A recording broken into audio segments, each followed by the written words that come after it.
Je vais faire... OK, attends. OK. C'est bon, là, on peut y aller. OK, là, on peut, là. Okay. Émission 873. Cette semaine, Absolute Universe. En direct de Montréal, Québec, Canada. Vous écoutez, oui, les mystérieux étonnants.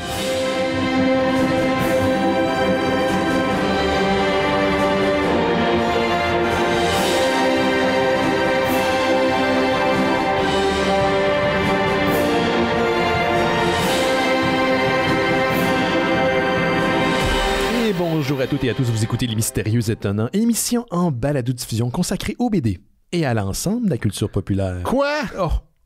L'ensemble! L'ensemble! Je peux pas croire. Benoît, merci au micro. Et cette semaine, je suis entouré d'une équipe dont les membres sont pas souvent là. On est bien contents. On est bien contents qu'ils sont là. Ils descendent pas souvent dans Grandville. 1h30 ici. C'est loin. On le présente à l'instant. Le premier, il est un représentant officiel de la comté de Sainte-Adèle. Étienne Forêt est avec nous. Salut! Étienne, j'ai même pas nommé tes podcasts. Des Sidérés, Noël Cheese d'Or, Terre humaine Cheese d'Or et ton dernier dont le nom m'échappe. Étreinte à la mer. Comme t'es un classique white dude de 4 podcasts. Exactement. C'est ça, c'est comme ça que ça marche. Puis un Patreon. Un Patreon. T'es un homme de ton époque, Étienne. Oui. J'ai donné congé aux gens parce que la semaine passée, c'était le spécial d'Halloween mystérieux. Oui. On a fait ça dans le cadre de Space. Merci d'ailleurs à tous ceux et celles qui se sont présentés. Pour ceux qui n'étaient pas présents, j'espère que le show était compréhensible. Je suis pas sûr. Mais... Ouais, souvent, les lives, il y a quelque chose qui se perd quand t'es pas là puis tu l'écoutes en différé, mais généralement, ça s'écoute bien quand même. Ouais, ça s'écoute avec un sourire. Tu peux imaginer ou ça. Tu comprends qu'il y a eu des échanges visuels. Exact. C'est une autre ambiance. C'est ça. Mais c'était bien cool. On a vraiment eu du plaisir. Donc, cette semaine, j'ai donné pause à tout le monde, petit congé, et je demandais à Étienne s'il pouvait être présent. Ça fait longtemps. Ça fait un bout, là. C'est quand la dernière fois que je suis venu ici? J'ai pas regardé dans mes archives. Faites un Google sur le site Internet. Mais je pense que ça fait au moins 2-3 mois. Possiblement plus que ça. Plus que ça. Non, on se parlait de ce qui s'était passé dans les derniers mois. Fait qu'on s'est pas vu d'au moins 5-6 mois, là, en fait. Oui, sûrement quelque chose comme ça. Ça file plus ça. J'étais avec Predge. Oui, t'étais avec Predge qui était là, c'est vrai. Oui, puis même Predge, donc ça fait 6 mois, à peu près 6 mois. Pour les gens qui écoutent Les Mystérieux Étonnants depuis peu, puis il y en a des fois. Que c'est leur premier épisode. Exactement. Tu fais partie de la grande famille des Mystérieux Étonnants. Oui, très, comme le cousin éloigné. Toujours là, le cousin éloigné. Qu'on voit juste 2 fois par année. Oui, mais qui nous fait plaisir de voir, contrairement à nos vrais cousins éloignés. Ouais, que c'est genre que c'est awkward, puis ils trippent un peu trop sur le football, puis les Trump, puis c'est ça. C'est ça. Puis des sujets un petit peu lourds. Moi, je suis pas raciste, mais quand même, je trouve qu'il y a une limite. Oui, c'est exactement. Ouais, c'est ça. On a tous eu des conversations avec ces gars-là. Mais c'est ça. T'es là cette semaine pour remplacer l'équipe. Quand on a besoin juste d'un Étienne Forêt pour remplacer l'équipe. C'est tout ce que ça prend. Exact. Que les autres, ils ont des croûtes à manger. Exact. Fait que la semaine prochaine, retour de certains membres de l'équipe. Puis, quoi d'autre? Oui, j'en profite parce que je l'ai noté, puis je vais être sûr de pas l'oublier. Tu fais Noël Cheese d'Or avec Simon. Il y a un nouvel épisode qui est sorti la semaine passée. On vient juste d'en sortir un. Ça faisait genre 7 mois qu'on n'avait pas sorti un. Depuis la fois que tu étais venu avec Predge. Exactement. C'est un peu la même période. On se time tout le temps. Là, maintenant, j'en sors un quand tu m'avais dit. C'est comme ça. Faut pas que tu te fasses taper ses doigts live, c'est ça? Exactement. Donc, l'épisode 78 est disponible partout sur toutes les plateformes de podcast et sur le site des Mystérieux Étonnants, mystérieuxétonnants.com. Mais je dois dire, puis je te l'ai pas dit à toi, parce que j'ai reçu un courriel de Spotify, ce qui arrive jamais. L'épisode 77 n'est pas disponible sur Spotify. Ou n'est plus disponible sur Spotify. Pourquoi? Ça a l'air que vous utilisez de la musique pas libre de droit, ce qui est déjà arrivé par le passé, puis il y a d'autres épisodes qui habituellement c'est pas problématique. C'est ça, mais Puis à date, c'est le seul qui a été censuré sur Spotify. C'est que si vous voulez l'écouter, vous allez sur Apple Podcasts ou sur YouTube, parce qu'il est disponible sur YouTube Music maintenant. Okay. Ou sur le site des Mystérieux. Sur le site des Mystérieux, mais l'épisode 77 est là, il existe, mais pas sur Spotify. Ah ouais, c'est bien wack. C'est vraiment bizarre. Censure! Oui, censure. J'ai reçu ça la semaine avant le spécial d'Halloween. Mais en même temps, c'est pas surprenant. C'est comme, tu sais, moi, je fais jouer des tunes, puis, tu sais, comme, il n'y a aucune libre de droit. Là. Il n'y en a aucune. C'est des extraits en même temps. Il me semble qu'habituellement, ils tolèrent. Puis là, je sais qu'il y a comme vraiment un enjeu autour de la musique, tu sais, qui entoure Noël. Puis je comprends qu'ils veulent pas qu'on fasse un show musical, mais tu sais, comme en même temps, on fait jouer des extraits, on parle par-dessus, on critique un album. Mettons, je fais jamais jouer plus que 30-40 secondes d'une tune. Puis généralement, ça a tout le temps été OK. Ils n'ont même pas besoin de 6 secondes pour détecter une tune. Ouais, non, c'est ça. Il y a détecté tout de suite, mais habituellement, ils laissent. Comme sinon, théoriquement, il faudrait qu'ils enlèvent tous les épisodes. Exactement. Mais là, qu'est-ce que vous avez fait jouer dans l'épisode 77? Qu'est-ce qui a fait que ça s'est fait censurer? Je sais pas. C'était un épisode avec Cher? L'épisode avec Chien Noël? C'est peut-être. C'était-tu Chien Noël? Non, je pense pas, parce que le 77, c'était notre épisode du jour de l'an. Fait que on a écouté le Bye Bye. avec Valérie. Fait on a surtout parlé du bye-bye. Mais peut-être, je me rappelle pas c'était quoi mon cadeau à ce moment-là. Peut-être te donner un cadeau empoisonné. Ben peut-être, mais tu sais, comme je fais tout le temps ça. Mais ouais, je serais curieux de voir. Faudrait que j'aille checker parce qu'honnêtement, le dernier épisode avant celui-là, c'était en février. Fait que là, je me rappelle plus de ce qu'on avait fait. Habituellement, c'est déjà arrivé, là, surtout sur YouTube, là, qu'on est passé de Google Music à YouTube Music. Ils ont détecté plein de tunes. Puis habituellement, ils disent cet épisode-là sera pas disponible genre en Arménie. Puis je suis comme, pas sûr anyway, que ça affecte. Là. Puis habituellement, ils disent le nom de la tune. Mais là, dans ce cas-ci, Spotify n'a pas spécifié la tune. Quoique YouTube Music non plus. Plus ailleurs, là, si tu fais une vidéo YouTube, habituellement, ils vont te le spécifier. Mais YouTube Music comme tel, ils m'ont pas donné d'indice. Puis Spotify non plus. On va peut-être le découvrir d'ici la fin de l'épisode. Mais j'essaie de trouver... c'était quoi au moins le sujet de cet épisode-là, mon cadeau. T'sais. Ton cadeau, on va essayer de trouver quand on fait ça live. Ça se peut que ça soit celui de Cher, c'est pas fou, il me semble que c'était... Cher, c'est peut-être celui d'avant, par contre, avec Chez Noël. Parce que il me semble que c'est un gros cadeau là, pour... On va te laisser aller. Regarde, on va aller là-dessus. Donc, si vous voulez écouter l'épisode, il est disponible partout, sauf sur Spotify. Et on vous invite à écouter l'épisode 78, qui est un peu un spécial d'Halloween, mais version Noël chez Isidore. Donc, on parle de Noël. Vous parlez de Trancer. Exactement. J'ai écouté ça au diner. C'était le contraste de ce que vous décriviez et ce que je mangeais était absolument particulier. C'était bien le fun. Donc, allez écouter cet épisode-là. Noël chez Isidore est de retour. Je trouve c'était Nathalie Simard. C'est Nathalie Simard qui nous a barré. La maudite. La tabarnak. Il y a des chances que ça soit ça, hein? Je pense. Je vois pas qu'est-ce que ça peut être d'autre parce que sinon...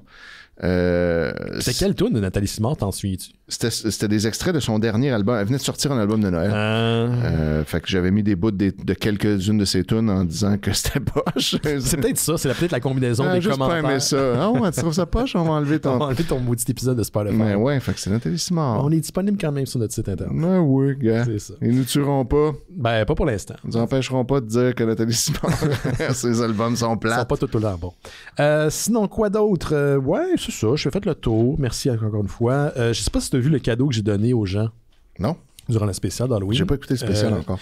Notre ami et webmestre Eric Maziad et s'amuse beaucoup avec son imprimante 3D depuis un certain temps. C'est quand même le fun. Et il a fait deux choses. Il a fait le Captain America Benoît qui est là, que tu vois. Je sais pas si... Regarde, c'est comme... Attends, je vais aller chercher. Mais ouais, je vois pas bien ses traits, mais Chris, c'est de belle qualité. Là. Ouais, je vais le mettre pour la caméra pour les gens qui écoutent la rediffusion live, mais c'est le corps de Chris Evans en Captain America, mais il a remplacé mon visage par celui qui avait scanné, par le mien, celui qui avait scanné à ma fête.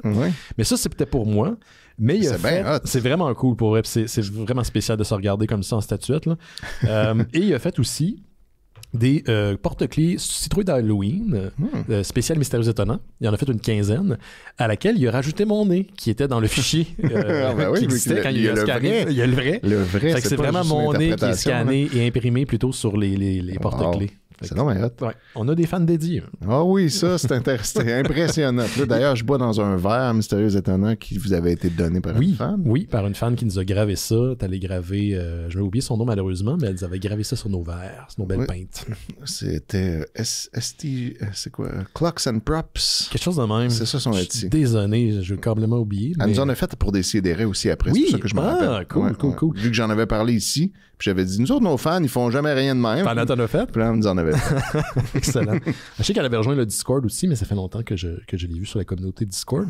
Fait que, ouais, d'ailleurs, c'est ça. Merci à tous ceux et celles qui ont participé au mois d'Halloween. Tu sais, pour les gens qui écoutent juste le show, c'était un show thématique Halloween à chaque semaine pendant le mois d'octobre.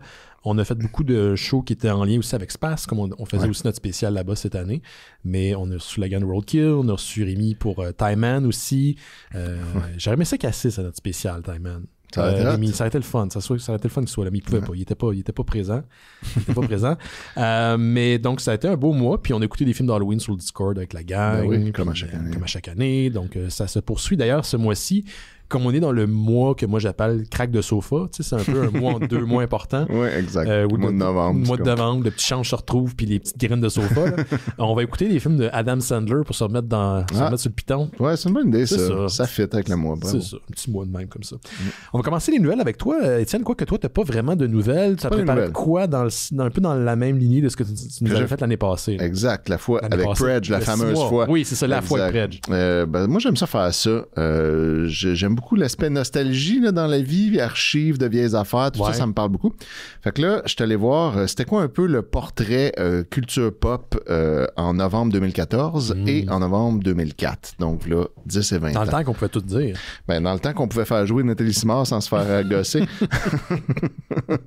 Mais c'est ça. Fait que là, j'ai amené ça, puis là, ben, en même temps, je me dis, on va voir un peu, on va tester un petit peu ta mémoire de ces années-là. Hey boy. En même temps. Oui, c'est des grosses années quand même. Surtout, je pense que je me souviens plus de 2004 que 2014. Moi aussi, j'ai remarqué ça. Quand on est trop vieux là, maintenant pour se rappeler du plus proche. Mais là, je suis en train de me poser la question, pourquoi?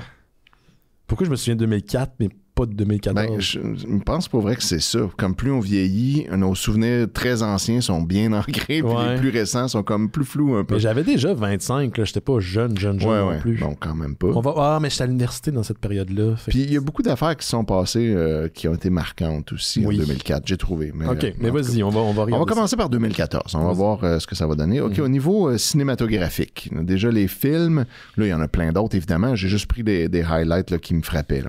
En novembre 2014, est-ce que tu penses te rappeler d'un film qui est sorti? Il doit y avoir eu un Captain America ou un Thor qui est sorti dans cette période-là. Sinon, possiblement un des derniers Star Trek dans l'univers de Calvin Timeline. Ça se peut-tu?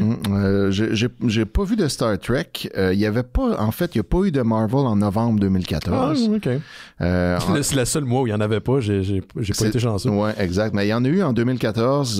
Il y a eu en mars puis en juillet, il y a eu des films du MCU qui étaient le Winter Soldier puis le premier Guardians of the Galaxy. Comme deux bons gros films. Deux excellents back-à-back, films. Ouais. Puis là, en fait, on était en train de finir la phase 2 de Marvel. Puis on s'enlignait pour, en avril 2015, Avengers Age of Ultron, le excellent film. J'ai pas vraiment aimé Age of Ultron. C'est un des moins bons, je pense. On le sent, et c'était le cas d'ailleurs du réalisateur là, qui était Joss Whedon, on le sentait très fatigué. Ouais. Le film file un petit peu du réchauffé.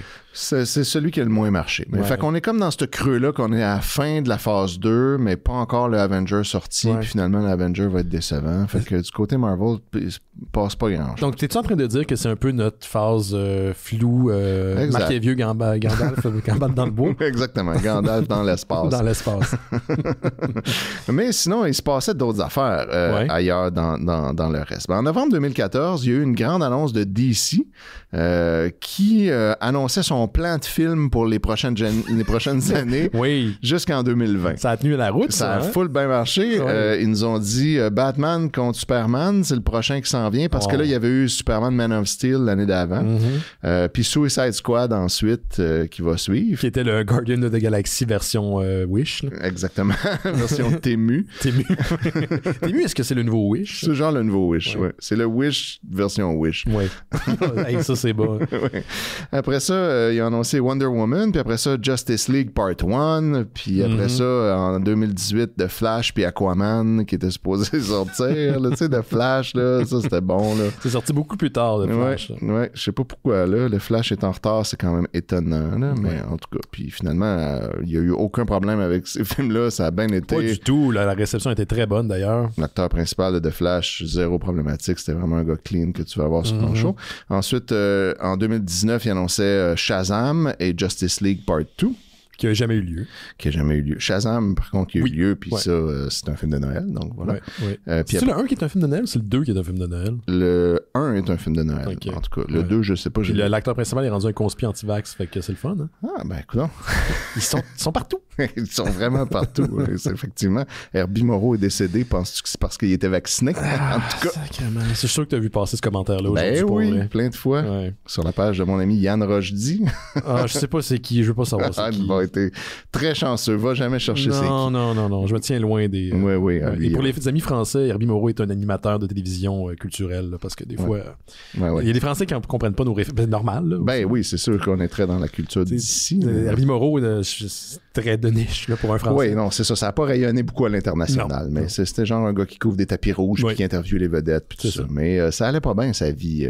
Il y a eu beaucoup d'allégations dans le MeToo en 2020, puis c'est pour ça qu'on le voyait plus, en fait. Puis là, finalement, il est décédé à cause du vaccin, sûrement. Hein, oui. Ensuite, c'est ça. On nous annonçait aussi pour 2020, on se rappellera Cyborg et Green Lantern, là, qui... c'est ça. Oui.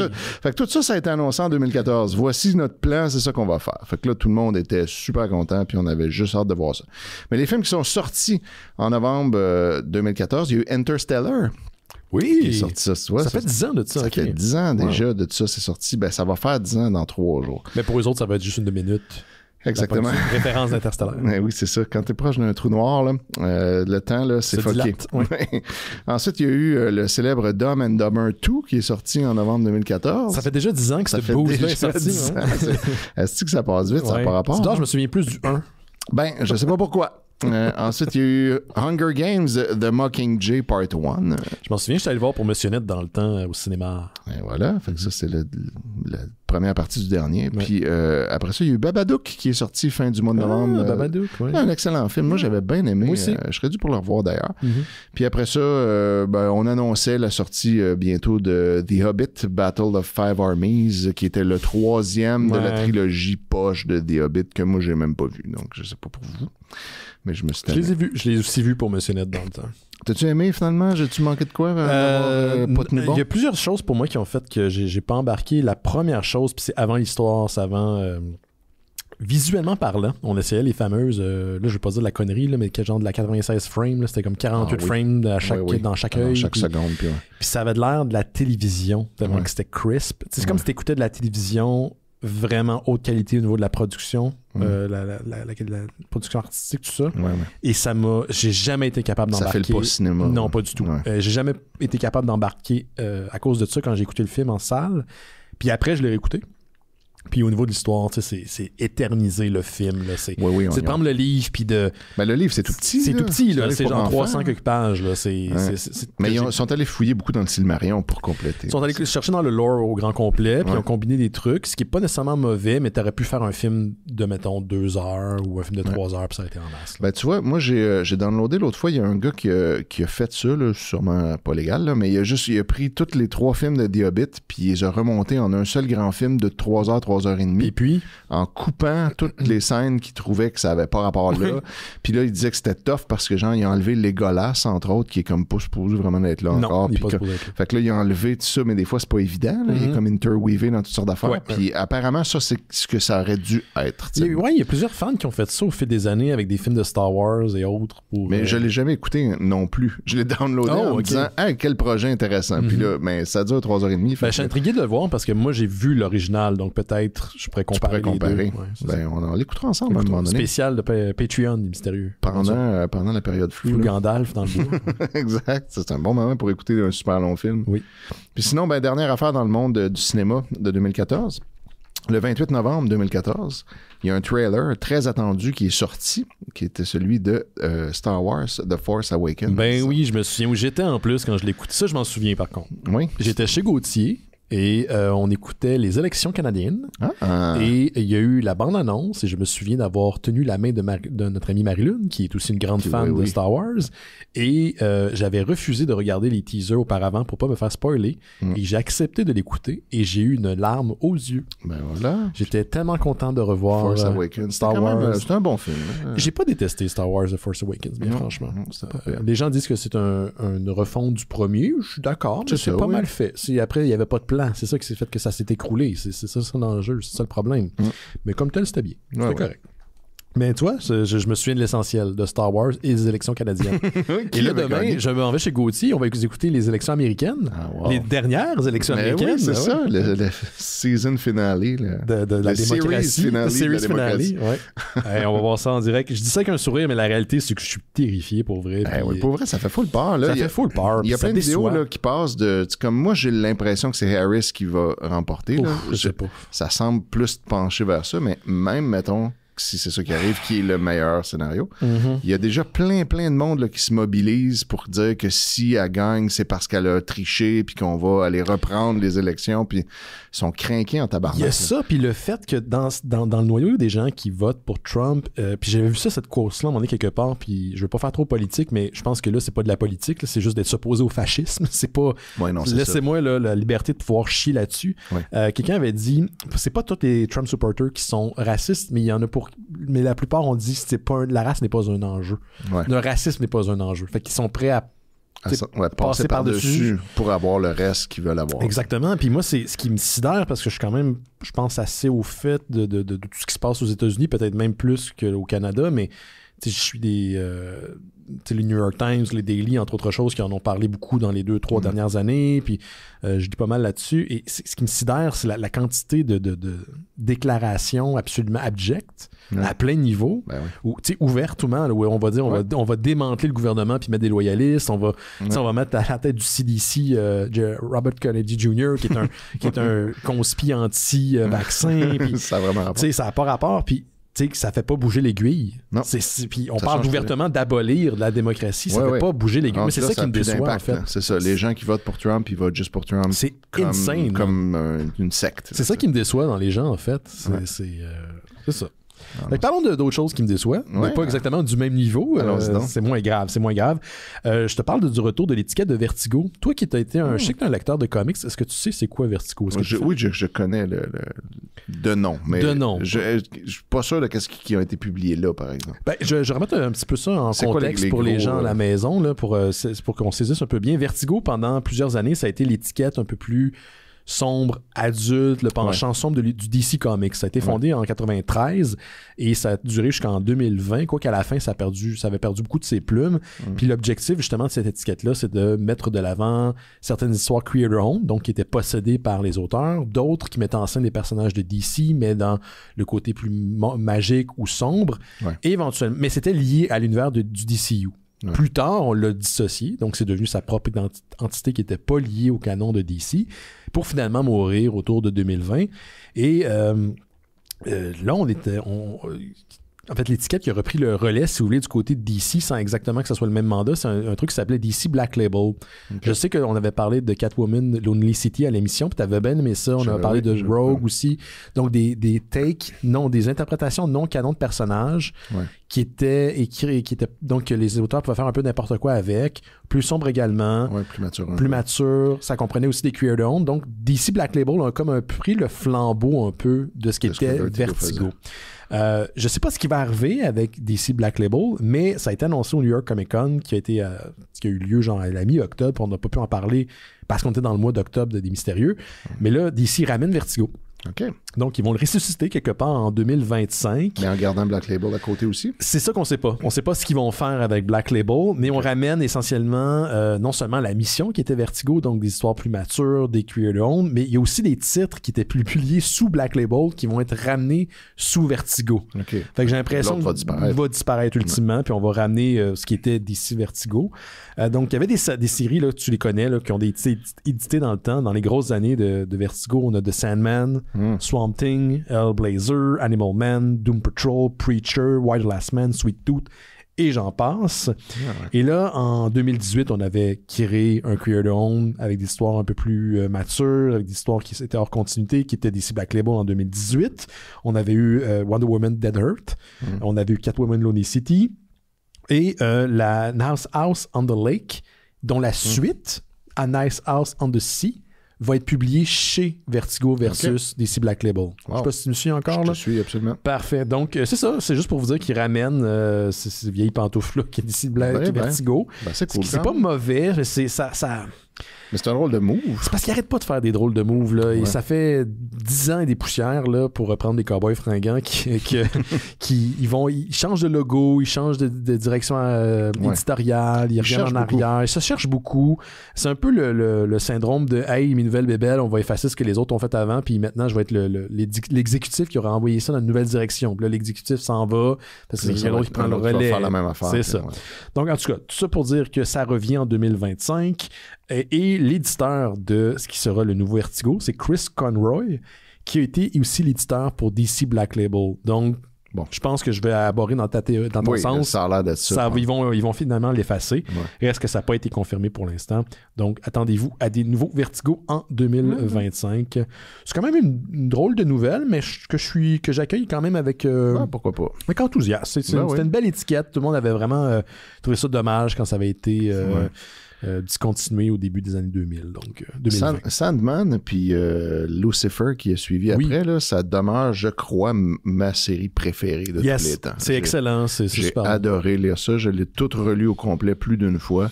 J'ai trippé. Il y a quelques creux, là. Il y a des bouts un peu moins intéressants là, quand Shakespeare arrive, entre autres. Ça me branche pas du tout, mais comme... Il est revenu! Sous forme de pog. Sous forme de play. De play. Mais sinon, après ça, écoute, toute cette série-là, c'est super bon. Ouais. L'adaptation Netflix de Sandman est intéressante. Je l'ai pas vue. Mais évidemment, c'est tellement huge que c'était difficile de faire fitter, mais ils ont fait de quoi qui était quand même pas super. Il paraît que l'adaptation en audiobook de Sandman est très bien aussi. Ah, ça va être pas pire. D'ailleurs, DC Black Label avait publié, je sais pas si ça existe encore, une série qui s'appelait Sandman Universe, donc c'était des histoires qui se passaient dans l'univers de Sandman. Ouais. Reste à voir qu'est-ce qu'ils vont faire avec ça. D'ailleurs, l'auteur Neil Gaiman est dans l'eau chaude, là, donc lui aussi, ça va pas bien. Donc, qu'est-ce qui va arriver avec ses titres? Est-ce qu'ils vont arrêter d'être publiés? Ou, arrêtez d'agresser du monde, les gens. Parce que là, c'est gossant. Là. C'est parce que surtout, Neil Gaiman, c'est un de mes héros personnels. J'ai croisé 2 fois, en fait. Je l'avais interviewé. J'étais allé dans une conférence de presse autour de l'année 2000, j'ai le goût de dire 6-7. Okay. Il y avait comme 15 personnes dans la salle. Il était en face de moi. Là. C'était un type très intéressant, en tout cas, dans le temps. Puis, je l'ai revu aussi au Rialto avec Jake quand il était venu faire une tournée pour la promotion de son dernier livre de quelque chose à The End of the Lane. J'ai oublié le titre exact, là, mais c'est un auteur que j'aimais. The Ocean. Je pense que c'est ça. Je l'ai lu aussi, d'ailleurs. Je me rappelle plus du titre, mais c'était intéressant aussi. Oui, The New Gods. Pas The New Gods. American Gods, qui était très bien également. Ça, c'est super. C'est vieux un peu maintenant, mais l'adaptation télé est cool aussi. Puis un peu, ils l'ont actualisé, exactement. Donc, en tout cas, c'est ça pour Vertigo. Puis, j'en ai pas parlé auparavant parce qu'on était dans le mois d'Halloween. Puis là, c'est là qu'on en parle. Qu'est-ce que tu avais de ton côté, M. Étienne? On revient en 2014 ou en 2004? On peut finir 2014 parce que là, j'ai parlé cinéma, mais il y a d'autres affaires. Niveau télévision. En télévision, écoute, il y avait NBC en 2014 qui prévoyait sortir un nouveau sitcom, puis qui a été finalement qui a décidé de laisser faire. Ouais. Je sais pas si ça te dit quelque chose. Nouveau sitcom, qui devait sortir, puis là finalement ils l'ont droppé, puis on laissé tout faire ça avec un certain Bill Cosby, je sais pas si. Ah fuck, ouais. Ça fait déjà 10 ans, cette histoire. Ça fait déjà 10 ans que, ouais, c'est ça. Puis là, je sais pas, ça fait longtemps qu'on l'a pas vu, mais. Ouais, ben, t'iras écouter le podcast Unraveling Bill Cosby. Ah, ça va donner une couple de détails. Ça doit être intéressant. C'est assez troublant, en fait. Oui, ben, c'est sûr, c'est dégueulasse. Ouais. Of course. Et là. Après ça, il y a American Dad qui est passé en 2014 de Fox à TBS. Donc, voilà une nouvelle dont je me crisse un peu, mais c'est arrivé. C'est pour dire à quel point American Dad est encore là. Oui, c'est ça. Ce qui, moi, me surprend toujours. Ça a comme pas rapport. Ça n'a pas rapport. Qui écoute ça? Je sais pas qui écoute American Dad. Pas. Je comprends Family Guy à la limite, mais American Dad, c'est... Là, c'est comme là, arrêtez. Les autres sont encore là. Arrêtez, c'est gênant. J'avais beaucoup aimé la joke dans Les Simpsons où ils ont adressé Family Guy à un moment donné, puis c'était marqué dans le dictionnaire Plagius, puis c'était Family Guy, puis Plagius of Plagius c'était American Dad. Oui, ben c'est exactement ça. C'est comme là, ça marche plus, là. Faut inventer des nouvelles affaires. Ouais. Après ça, le 11 novembre 2014 est arrivé le 200e épisode de Supernatural. Fait que, voilà. Fait qu'il restait juste 10 ans encore. Il restait, c'est ça, à peine 1400 autres épisodes pour se rendre à la Pour vrai, c'est long, cette franchise-là. Dirait quoi, 14 ans, quelque chose de même? 15, je crois. 15 ans? Je pense qu'il y a eu 15, 16 ans. Wow! Ouais, je me suis jamais rendu au bout. Moi non plus, mais les fans de Supernatural sont des fans vraiment dédiés. Oui, ben moi, j'ai beaucoup aimé, là, mais j'ai eu de la misère à passer la 9e saison. Les 2 fois que je me suis dit, je l'écoute, puis je pars du début, puis je l'écoute toute, j'ai abandonné en 9e saison. Ça me fait la même affaire que celle d'The Office. J'ai jamais été capable de finir la 9e. Ouais, c'est ça. Ben, la 9e, c'est la dernière. La dernière, Office, puis oui, là, c'est très différent rendu là. Mais dans Supernatural, c'est pas tellement que c'est différent. C'est juste que là, à un moment donné, c'est comme... C'est répétitif? Oui, c'est ça. Là, on l'a vu. Non, on va aller voir sur Just Watch. C'est rendu où, Supernatural? Ben, c'est fini, là. Non, je sais, mais c'est disponible sur quelle plateforme? Ah, ouais, je sais pas. C'est disponible. Les 15 saisons sont disponibles en location sur Amazon Prime. En location. Non, pas en location, pardon. Non, disponible là, en streaming. Excusez-moi. OK, fait que juste si t'es abonné à Amazon Prime, tu peux checker. Oui, exactement. Puis tu l'as aussi avec publicité. Donc, t'es pas obligé d'être abonné. Ou non, t'es abonné, mais ça coûte moins cher. Ça coûte moins cher. C'est ça. Mais t'as de la pub. Fait que ça prend 4 ans. Ben oui, le rendu là, mais tu sais, t'as Tubi là, qui a de la pub aussi. Ben oui, non, c'est normal, là. En tout cas. Ouais. Mais bref, sinon, ça se trouve sûrement quelque part d'autre. Mais moi, je trouve que ça s'essouffle. À la longue, ça devient répétitif. Puis les story arcs sont bons, mais à un moment donné, c'est comme more of this. T'sais, comme la saison 9, c'est quand ils vont dans le limbo. Il y a le limbo qui existe, puis là, il y a des créatures qui sortent de là, qui sont des genres de venom, on dirait, là, des glues noirs qui peuvent posséder le monde. Puis là, c'est comme encore un autre genre de créature super puissante qui va tout détruire, puis c'est comme ça ressemble un peu à ce qu'on a déjà vu. Puis je m'attends rendu là, mais c'est aussi juste la fatigue que, tu sais, comme ça fait 9 saisons que t'écoutes. Mais t'es écoutais-tu back-à-back? Ben, à peu près là, mais tu sais, genre, je commence ça, puis à chaque soir, mettons, j'en écoute une coupe. Puis, tu sais, des fois, j'ai pas le temps, mais quand j'écoute quelque chose, c'était ça. Mais t'as arrêté de les écouter quand, de la 9e saison? Ben là, ça fait longtemps que je l'ai pas. Moi, j'ai une théorie que t'écoutais ça parce que t'étais marié. Non, parce que la dernière fois, j'étais avec Gab. OK. Puis on les écoutait ensemble. Ah, ça, c'est le fun. Puis on aimait ça, mais on s'est comme retanné, puis au même crise de poing que la première fois. Fait que c'est juste comme il y en a trop. C'est une joke de divorce facile. Oui, non, je comprends. C'est parce que je sais que tu peux niaiser là-dessus. Oui, absolument. J'ai absolument compris. Écoute, moi, on niaise mon nez, moi, je vais niaiser le divorce de mes amis. Oui, ben moi, écoute, dans ce temps-là, je me cherchais des choses à faire. Mais puis sinon, ben, une autre affaire dans le monde télévisuel, en 2014, c'était la fin de la série True Blood. Oui, c'est vrai. Qui avait duré trop longtemps. Depuis 2008. Ouais, ça aussi, c'est pas facile à écouter au complet. Non. C'était aussi la fin de la série Ben 10 Omniverse. Fait que là, ça, je l'ai mis juste parce qu'il y a un peu ton nom dedans. Il y a dedans, oui, Ben. Oui. Mais t'as-tu écouté déjà ça? J'en ai entendu parler, mais j'ai jamais écouté. C'est pour enfants. Écoute, la quantité de choses que je n'ai pas écoutées commence à, je dirais, s'accroître à chaque instant. Là, ça a juste plus rapport. Là, oui. C'est mais c'est une série pour enfants. C'est mon fils qui écoutait ça.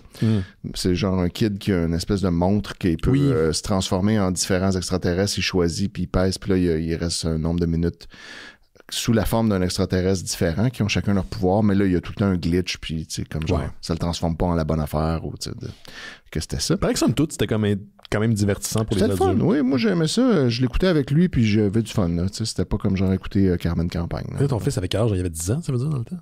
Il avait 12 ans quand c'était Omniverse, mais avant la version Omniverse, il y avait juste Ben 10 tout court, qu'il devait avoir à peu près 10 ans. Puis c'était aussi la fin, donc, en 2014, mais ça, c'était en décembre. Sons of Anarchy, qui avait commencé, lui, avec en 2008, puis qui a fini à ce moment-là. Ça, c'est les séries comme Six Feet Under, là, qu'on n'arrête pas de me gosser pour écouter, puis parce qu'on m'a trop gossé, je les écoutais probablement jamais. Out of spite. Non, c'est ça. Je suis comme arrêté, d'entendre pas, là. Ouais, c'est ça. Ça, je pense, il y a aussi beaucoup un aspect de fallait embarquer dedans. Dans ce temps-là, moi, j'ai essayé aussi d'écouter Six Feet Under, puis c'est pas mauvais, mais j'ai pas accroché. J'ai écouté une saison, puis j'étais comme, OK, whatever. Je pense qu'il faut voir dans quel contexte cette série-là est arrivée. C'était le début des séries prestige, là, où que ça devient aussi bon, sinon plus que la télévision, que le cinéma. Parce que fut un temps, messieurs, dames, la télévision, c'était pas mal du schlock. Et il y a eu, à un moment donné, un switch, entre autres, autour de 2005, quand il y a eu la grève des scénaristes, qui a duré quand même un bon moment. Il y a des gens du cinéma qui ont fait le saut vers la télévision. Et la télévision offre plus de choix que le cinéma maintenant en termes c'est juste de disponibilité. Donc, il y a eu ce changement de paradigme-là. Puis là, on avait ces séries-là, à la manière de Six Feet Under. J'en ai parlé souvent. Moi, j'ai full trippé sur The Shield. The Shield, qui est probablement tout aussi bon que The Wire, mais que personne n'a vu parce que c'était un petit peu avant le début de la vague. Mais c'est cette période-là où la télé a vraiment commencé à changer. Des grosses séries lourdes, compliquées, qui durent vraiment longtemps. Vraiment longtemps, puis à gros budget. Avec des personnages avec des morales ambiguës, puis des grosses périodes.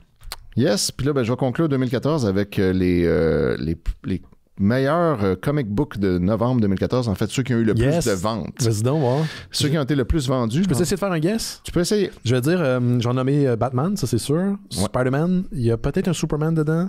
Ben, dans le top 3, c'est des issues spécifiques. Ah, des issues spécifiques, là, je pourrais pas dire, par contre. Mais il y a un Batman en 3e position, le Batman numéro 36, Endgame Part 2. Hey boy. C'est très spécifique. Ça, c'est en position 3. En 2e position, c'est All New Captain America numéro 1. Fait que là, c'était quelque chose de nouveau, évidemment. Puis, en numéro 1, celui qui était le plus vendu en novembre 2014, c'était The Amazing Spider-Man numéro 9. C'était celui qui s'appelle Spider-Verse Begins Here. Oui, OK. Ça méritait était une bonne place. Ouais. Puis on est 10 ans plus tard, puis il y a eu 2 films basés sur Spider-Verse, puis on compose encore avec les événements du Spider-Verse. Yes. Good. Ouais, voilà. Écrit par Dan Slott. Oui. Très bonne run de Spider-Man, d'ailleurs. Ouais. Ben justement, je vais rester dans Marvel, M. Forêt, parce que une des questions qu'on se fait souvent poser chez les mystérieux, mais aussi sûrement les gens qui ont des boutiques spécialisées en comic book, par où je commence? Qu'est-ce que je lis? Je t'ai déjà posé cette question-là. Il y a beaucoup de gens qui se posent la question. Pour aborder certains genres DC, je connais pas trop. Qu'est-ce que je fais? Ouais, puis c'est la même question. Tu sais, moi, DC, je les suis beaucoup moins que je l'ai déjà suivi, donc je me pose la question. Et j'ai toujours trouvé que autant chez Marvel puis DC, il y a toujours eu une espèce d'occasion manquée pour essayer d'amener les gens à lire du comic book, autant dans la présentation ou dans la clarté de ce qu'il faut que tu suives. Là, tu parlais tantôt de Spider-Man numéro 9. Ben, c'est Spider-Man numéro 9 de 2014. Il y a eu d'autres 9 depuis. Oui, fait que c'est là où ça devient mélangeant. Ça reboot tout le temps, puis ça mélange les gens. Puis en même temps, ils veulent pas laisser les chiffres aller trop loin parce qu'ils ont peur d'intimider les lecteurs. Mais c'est plus difficile de se retrouver. Donc, puis quand ça repart en numéro 1, tout le monde l'achète. Tout le monde l'achète. C'est un peu aussi la tactique. Donc les questions qu'on peut avoir, c'est par où je commence, c'est quoi les runs qui sont des classiques, des immanquables, puis c'est quoi que je pourrais lire avant d'aller voir un film de Marvel ou après avoir lu un film de Marvel pour suivre un peu de ce que les scénaristes se sont inspirés. Et là, Marvel, justement, a répondu un petit peu à l'appel. Reste à voir s'ils vont maintenir le cap. Mais juste avant le Comic-Con de New York, ils ont annoncé une nouvelle série, une nouvelle ligne éditoriale qui s'appelle Marvel Premier Collection, ça va être en fait des histoires curatées de l'ensemble de l'histoire de Marvel. L'ensemble.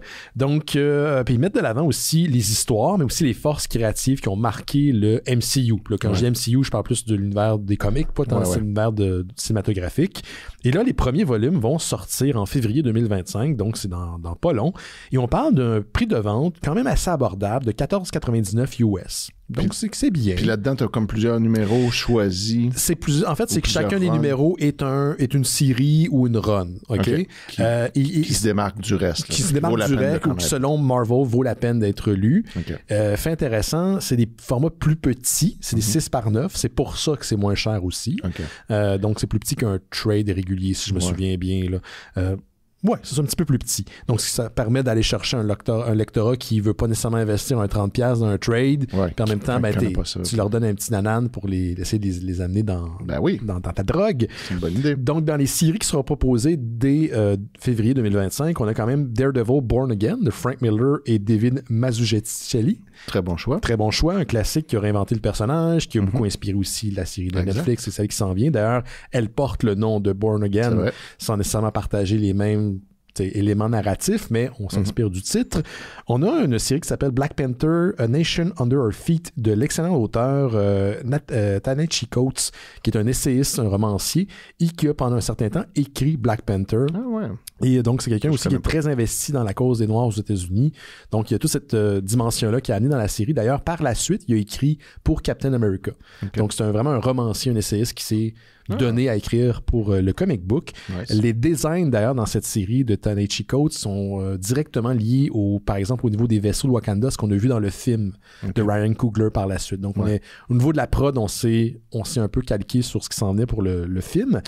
On a l'excellente série de Ed Brubaker et Steve Etkin, Captain America Winter Soldier, qui a inspiré le film du même nom. De 2014. Oui. C'est drôle qu'on commence par ça. J'aurais peut-être commencé par Captain America de Ed Brubaker, mais bon, c'est le choix que Marvel a fait. Et ici, on a Fantastic Four Solve Everything de Jonathan Hickman. Donc, probablement pour les gens qui vont éventuellement voir le Fantastic Four qui s'en vient. Mais Jonathan Hickman, c'est quand même un auteur qui fait dans la science-fiction, dans le high concept, qui n'est pas souvent facile d'accès. C'est comme quelqu'un qui a une écriture plus opaque, qui finit tout le temps par livrer, puis quand tu restes attaché à sa série, tu vas être mélangé, mais au final, il va y avoir un payoff. C'est quand même pas grand public. C'est un choix audacieux. C'est vraiment un choix audacieux. Voilà, c'est où je m'en allais. Donc, voici les titres qui sont disponibles en 2025 pour la nouvelle ligne. Puis j'espère qu'ils vont en faire d'autres. Oui, parce qu'il y a plein d'autres possibilités. Il y a énormément. Il y a 80 quelques années d'histoire de Marvel Comics qui peuvent aller piger dedans. Donc, Marvel Premier Collection, en espérant qu'éventuellement, on va aussi peut-être les traduire. Hein? Chez Panini, je pense, en français, qui font les éditions francophones. Ça serait cool. Du côté de la France, oui, ça serait très cool. Toi, là, on descend encore plus loin. Là. Ouais, là, on recule recul de 20 ans. Là. Là, c'est le bout qu'on se souvient enfin. Là. Oui, c'est le bout où les Mystérieux n'existaient même pas encore. Exactement. 2 ans avant la création des Mystérieux Étonnants. Je peux-tu aller dans le temps puis me tirer une balle dans la tête pour empêcher la création des Mystérieux Étonnants? Puis là, de quoi on va parler? Ben, je vais avoir tout ce temps à moi-même. Je vais être où, moi, ce soir, si tu fais ça? Ben, tu vas être peut-être à la tête dans le multiverse des Mystérieux. ça va être moi qui vais les avoir créés, finalement. Oui, exactement. En 2004, OK, au niveau des films, en novembre 2004. Novembre 2004, tu restes en novembre. Oui, parce que c'est vraiment 10 ans, là, à peu près jour pour jour. Yep. Fait qu'aujourd'hui, le 4 novembre, en fait, le 3... Le 4 novembre au soir. Oui, exact. Il est sorti un film important quand même, au niveau CGI et puis animation. Oh, je pense que je sais là où tu t'en vas. Sais-tu, c'est quoi? Je pense que ce serait Avatar. Non, c'est pas Avatar. Non. C'est pas aussi important que ça. Okay. C'est plus genre animation super-héroïque quand même. Dirais pas pour toute la famille, c'est The Incredibles. Oui. Inspiré des Fantastic Four, d'ailleurs. Exactement. Oui. Ensuite, il y a eu un film de Noël qui a traumatisé du monde puis qui est pas super bon, mais qui est quand même un grand classique encore du temps des fêtes. Polar Express.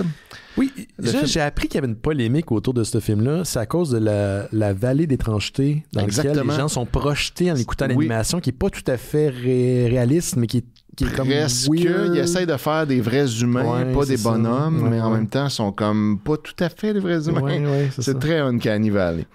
Puis, bon, c'est ça. Je dois être vieux, mais je l'ai écouté, puis j'ai pas été particulièrement choqué par... Ben, il y a du monde qui ont détesté très fort. À cause il y a de beaucoup de hate sur ce film-là. Mais bon, après ça, c'est un film beaucoup de hate sur ben des affaires. Ben, c'est ça, là. Après, tu vois, le prochain film qui est sorti le 12 novembre 2004. Beaucoup de hate sur ce film-là aussi pour plein d'autres raisons. Seed of Chucky. Excellent. Oui. Fait que ça, on avait besoin là, de ce film-là. Tu écouté la série, par contre? J'ai pas écouté la série. Écoute, la première est disponible sur Netflix, il y en a 3. Et c'est très bon. Et ça combine tout le Chucky Multiverse. Universe, pardon. Puis est-ce que ça renouvelle le truc un peu ou c'est un more of this? Bien franchement, là... c'est comme un reboot? C'est pas un reboot. Okay. Ça suit, quand je dis ça continue, il y a des personnages des films qui reviennent, on tient compte de la continuité des films. Il y en a 4 ou 5? Il y en a trop. Et il y a tout un aspect horreur complètement assumé. Pour la télévision, ce qui m'a étonné, et aussi un aspect queer très intéressant, super bien amené et touchante. Bon. Oui. Chucky, es-tu queer finalement?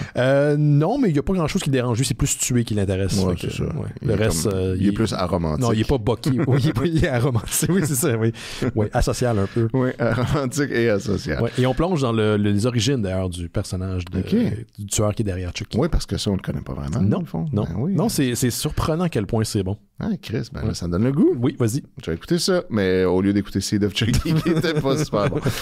Puis sinon, un autre bon film quand même qui est sorti en novembre 2014, le film de SpongeBob SquarePants, avec David Hasselhoff dans le rôle de lui-même qui flotte sur l'océan. Sur l'océan, oui, c'est vrai. Il y a ça.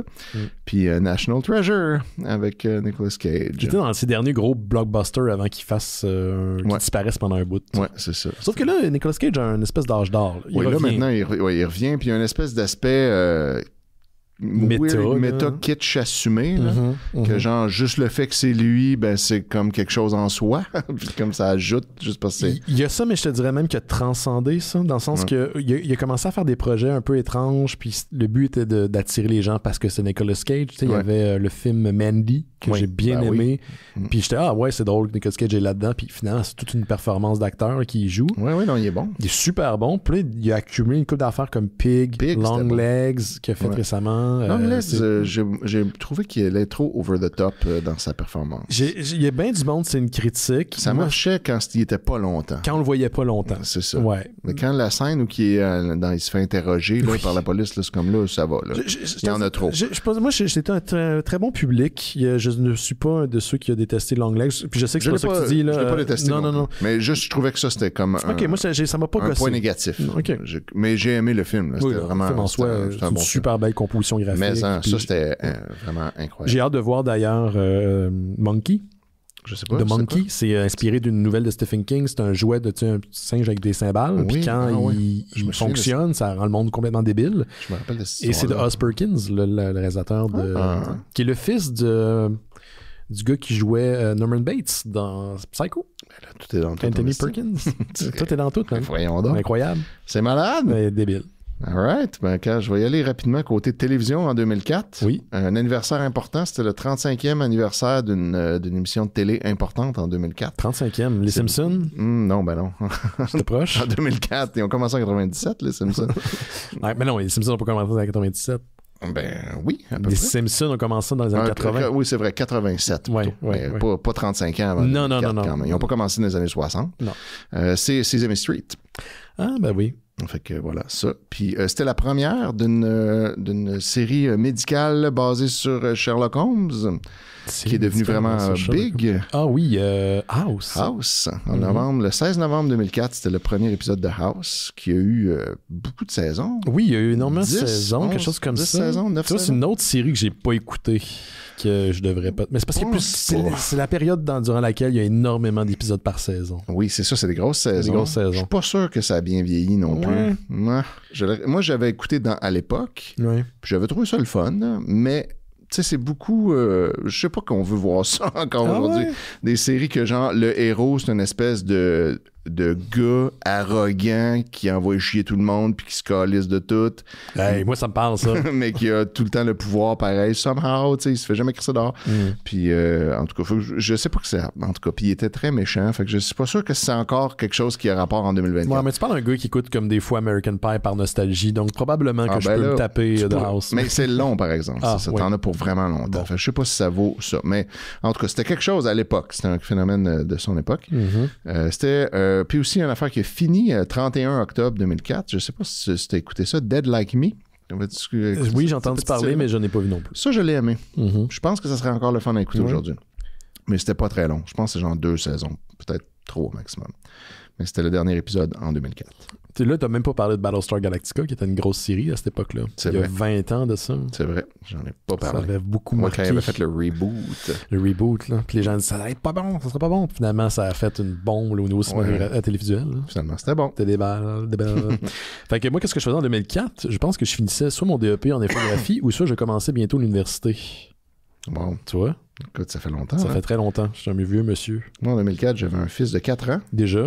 Puis j'allais me marier. Oui. Dans un mariage qui allait mal finir. On va tirer une balle dans ta tête? Pourrais-tu pas te marier? On pourrait faire ça. Excellent. Moi, je t'ai fait un petit blitz de film, Étienne. Il te restait quelque chose après ou t'étais correct? Non, je suis correct pour ce bloc. Ouais. Parfait, excellent. Donc, petit blitz de film, parce que c'est des courtes nouvelles, mais je voulais en parler. Je voulais au moins le souligner. Surtout la dernière qui me fait rire. Tu sais, on parlait d'American Pie et de trucs qui ont mal vieilli. Ouais. Tu vois, la dernière nouvelle, c'est la preuve que la nostalgie est maintenant les années 90 puis le début des années 2000. Oui, c'est ça. C'est plus 80. Là. C'est plus 80, c'est même plus 90. C'est trop vieux. C'est début des années 2000. Ouais. C'est ça que c'est un peu fucked up. Là, oui. mais... Ben, c'est ça fait 24 ans. Ah oui, ça fait 25. Oui, je sais. Donc, nouveau film de Godzilla qui est officiellement annoncé, qui va être réalisé et écrit par Takashi Yamakazi, qui a réalisé Godzilla Minus One. Oui, que j'ai pas vu. Qui est très bien, il paraît. Apparemment, oui. Très bon. Il va être aussi en charge de superviser les effets spéciaux. Okay. Donc, ces mains vont être complètement pleines. Je trouve ça bien. C'est pas spécifié, par contre, si c'est une suite à Minus One, mais il y a bien des chances, comme c'est le même gars. Minus 2. Minus 2 ou Minus 0.5. Est-ce que ça va en montant ou en descendant? On ne sait pas. Ça, le futur nous dira. Donc, ça va être lui qui va de retour. Je pense que ça va être une suite, bien franchement, à Minus One. Et sinon, il y a THR qui a rapporté que Ridley Scott et sa compagnie de production, qui est Scott Free Production, ils sont en train de développer un nouveau film de la franchise d'Alien.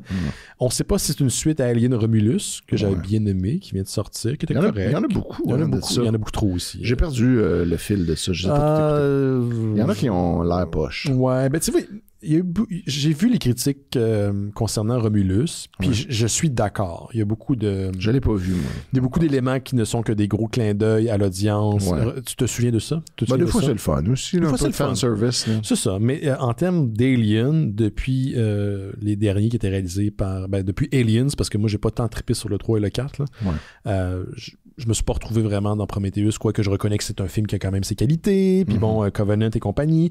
Romulus, c'est quelque chose qui, pour moi, est à cheval entre le Alien d'origine, de Ridley Scott, et celui de Cameron, qui était Aliens. Donc, j'ai quand même bien aimé, mais on sait pas si c'est une suite de Romulus qu'ils sont en train de développer, ou une suite au projet de Ridley Scott qui était Alien Covenant, parce que les deux étaient censés avoir une suite. Donc Covenant était supposé avoir une suite. On sait que Romulus est censé avoir une suite réalisée par Fede Alvarez.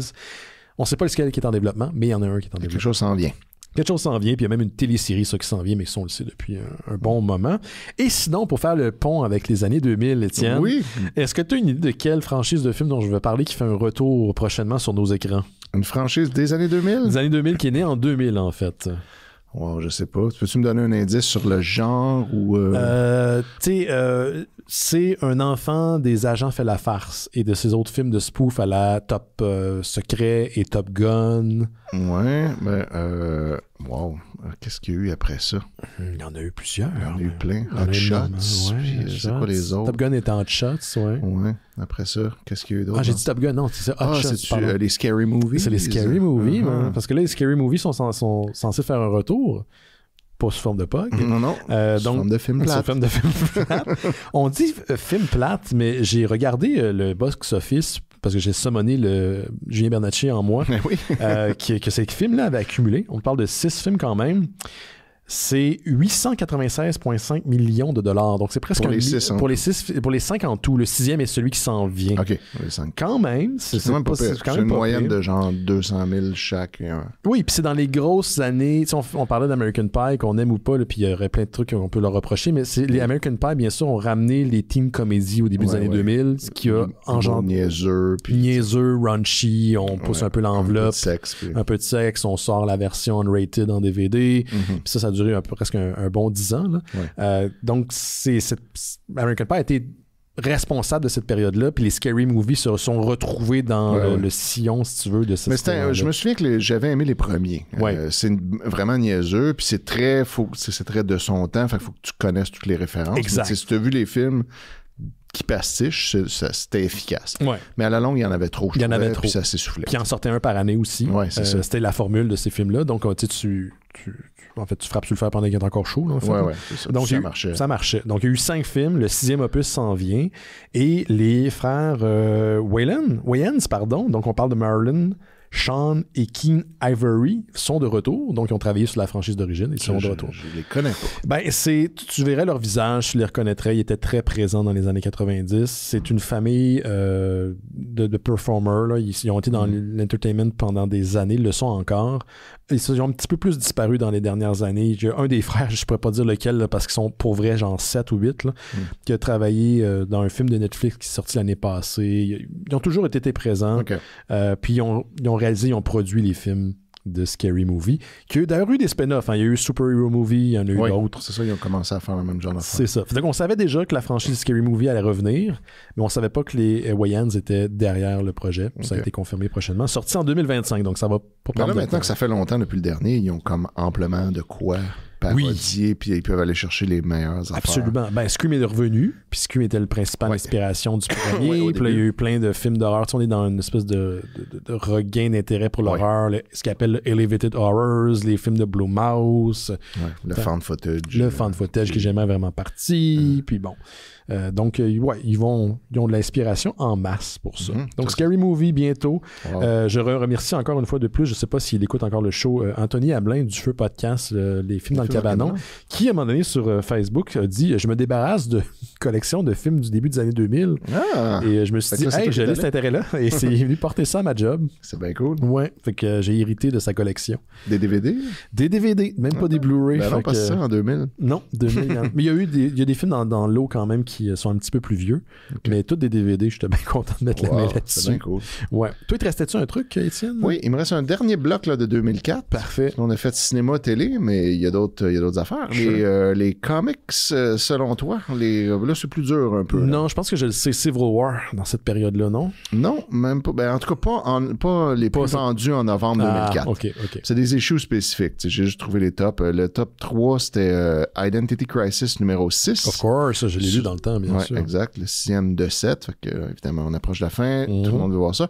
En 2e place, Astonishing X-Men numéro 6. Oui, écrit par Joss Whedon à l'époque. Voilà.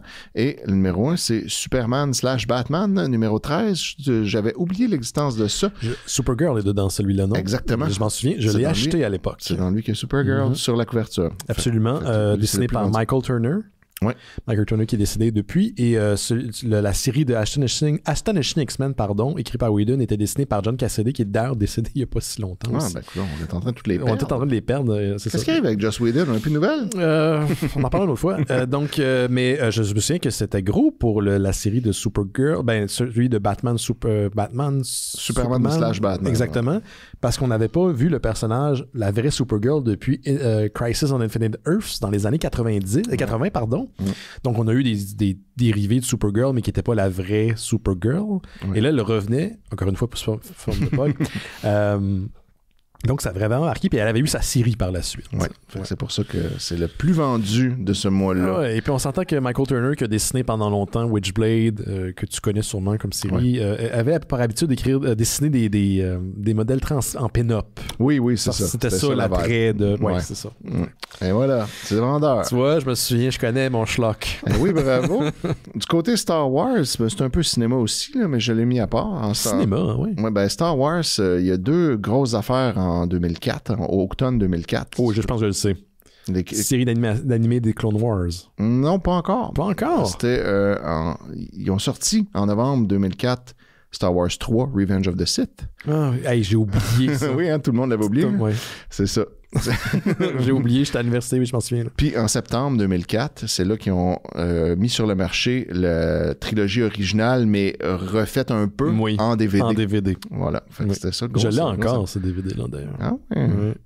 Finalement, côté des jeux, juste une petite parenthèse niveau jeu. Vas-y. En novembre 2004. Tu as une affaire avec Half-Life dans cette période-là? Half-Life 2. Qui était très bon. Excellent, Half-Life 2 de 16 novembre 2004. Qu'est-ce qu'il y a avec le 3, là, ça sorti?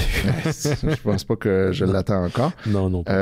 En 26 octobre 2004, c'était la sortie de GTA San Andreas. Classique. Un excellent. 9 novembre, Halo 2. 23 novembre, une révolution, World of Warcraft, qui est sorti le 23 novembre 2004. J'avais un ami à l'université qui vendait ses équipements pour payer ses sessions d'université. No joke. C'est incroyable. C'est fou, hein? Oui, une économie parallèle. C'est comme l'ancêtre du Bitcoin, un peu. Pour vrai, c'est le NFT de son époque. Oui, c'est vrai. Puis, le 21 novembre 2004 est sortie une toute nouvelle console. Est-ce que tu te souviens laquelle? Oh, ça devait être la PlayStation 3 ou la Xbox 360. C'est plus petit. C'est une portable. Oh my God, tu parles-tu de la Wii U? Non, avant ça. Attends, la Nintendo 3DS. Avant ça même, juste la Nintendo DS. Ok, là, je suis vieux. Ok, là, tu viens de me donner un coup de vieux. Oh my. Fait que ça fait 20 ans depuis la DS où ça va faire le 21 novembre. Excellente console encore aujourd'hui. Oui, c'était super le fun. Puis c'est encore le fun à jouer. J'ai une version qui combine les jeux de Advance et mes jeux de DS classiques. Très cool comme yes. Dominique Carrier dans le chat dit de la PSP. Non, Dominique, parce que personne n'a acheté la PSP. Pour vrai, c'était comme rendu une joke. Les gens la portaient en collier. Oui, c'est vrai. Les rappers, on avait cette période-là où ils vendaient. Qui a acheté un film qui se lisait sur la PSP? Ou je me trompe avec le modèle qui a suivi, qui était la PSP 2, mais qui s'appelait pas la PSP. Ouais, je me souviens pas. Ça n'a pas marché pour PlayStation. Ça n'a pas fonctionné. Non, vraiment c'est une niche où ils sont jamais rentrés. Parlant de niche qu'elle a fonctionné, je parle de Lego parce que crime eux autres. D'ailleurs, le début 2000 a marqué un peu le retour de Lego parce qu'ils commençaient à ouvrir leur catalogue aux franchises et aux différents produits dérivés. Ça a tout changé. Ils ont aussi commencé à développer des jeux vidéo. Ça les a ramenés sur la map. Puis regarde, aujourd'hui, on est 20 ans plus tard. Et mes REER pleurent quand j'achète des Lego.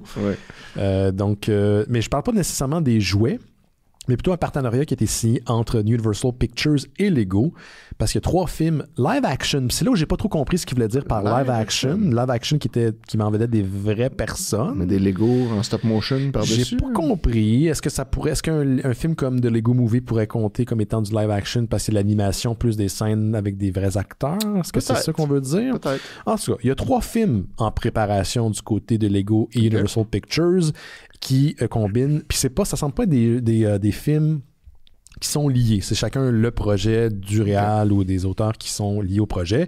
On a un réal qui s'appelle Jake Kasdan qui a fait Red One, qui va sortir prochainement, le film de Noël avec The Rock, puis Chris Evans, puis le Père Noël est joué par J.K. Simmons, puis ça arrête de la calice de merde, mais je veux pas pareil. Ça va être excellent. Donc lui, il y aura un film de Lego. Patty Jenkins, qui a réalisé entre autres Wonder Woman, qui aura son propre film de Lego. Et Joe Cornish qui a fait Attack the Block. Et là, je suis un grand fan d'Attack the Block. Qui mettait en vedette John Boyega, celui qui a joué également dans justement la nouvelle série de Star Wars. Donc, ils vont chacun développer un Lego Movie. Puis on sait pas plus. On sait pas plus. Okay. On n'a pas de détails. Je sais que dans les auteurs, là, je ne les ai pas combinés, là, mais je pense que c'est celui de Joe Cornish. Les auteurs qui avaient écrit le scénario d'origine pour son film sont des auteurs qui ont travaillé entre autres sur la série d'animation Monty, comment ça s'appelle, voyons? Pas Jake and Monty. Rick and Morty. Rick and Morty, voilà, je cherchais le nom. Okay. Donc, probablement humoristique, quoique les films de Lego sont toujours humoristiques. C'est toujours un peu ça, c'est ça. Et c'est pas lié à l'univers des Lego Movie qu'on a vu auparavant. Dont, d'ailleurs, un des films, tu l'as pas mentionné, mais qui est sorti en 2014, de Lego Movie, le premier, mettant en vedette Chris Pratt, qui avait été suivi par de Lego Movie Batman... Lego Batman Movie, pardon, en 2017. C'était bon, ça, quand même. C'était bien, c'était bien correct. Mettant en vedette la vedette Will Arnett, la voix de Will Arnett. C'est vrai. Et de Lego Movie 2, The Second Part en 2019. Ouais, ça, c'est récent. Là. Ça, c'est plus récent, avant la fin de l'humanité, en 2020. Mais donc, ça semble pas être lié à ça. C'est son propre univers. Il faut dire que les 3 films que je viens de mentionner étaient liés à Warner Brothers Discovery. Là, on parle de Universal. Et Universal viennent de sortir un film qui met en vedette Pharrell Williams, Piece by Piece, le film de Lego que tout le monde oublie qui est en cinéma en salle en ce moment. Je le savais pas. C'est comme un biopic sur la vie de Pharrell Williams. Puis ça a l'air cool, mais c'est le genre d'affaire que tu te dis j'attends le VOD. Ouais, c'est ça. Il y a des films que des fois tu te dis pourquoi ils ont pensé sortir ça directement. C'est aussi une drôle d'idée. Au grand écran. Mais donc, il y a 3 films de Lego, je suis bien content. J'ai hâte de voir ça s'en vient. Ça s'en vient les prochaines années. On n'a pas de date. Et je suis très curieux de voir ce qu'ils veulent dire par live action. Moi aussi, j'ai hâte de voir ça. Parce que c'est peut-être des gens qui font des Lego, puis on les regarde comme tu vas faire pendant la période floue. Peut-être que j'ai pas encore acheté mon Lego parce que j'ai pas eu de blonde. Ben, j'en ai une, mais elle est partie. Fait que là, j'ai failli acheter. J'ai acheté le Lego The Office. On l'a fait ensemble. OK. Tu vois, mais il est plate, le Lego The Office. C'est pour ça que ça n'a pas marché. C'est voilà. Là, il faut que j'achète la tour d'Avengers ou celle de. J'hésite encore Avengers ou celle de Sauron. Ouais, toi, Étienne, je te considère comme étant un gars sage. Qu'est-ce que tu me suggères? Celle d'Avengers ou Sauron?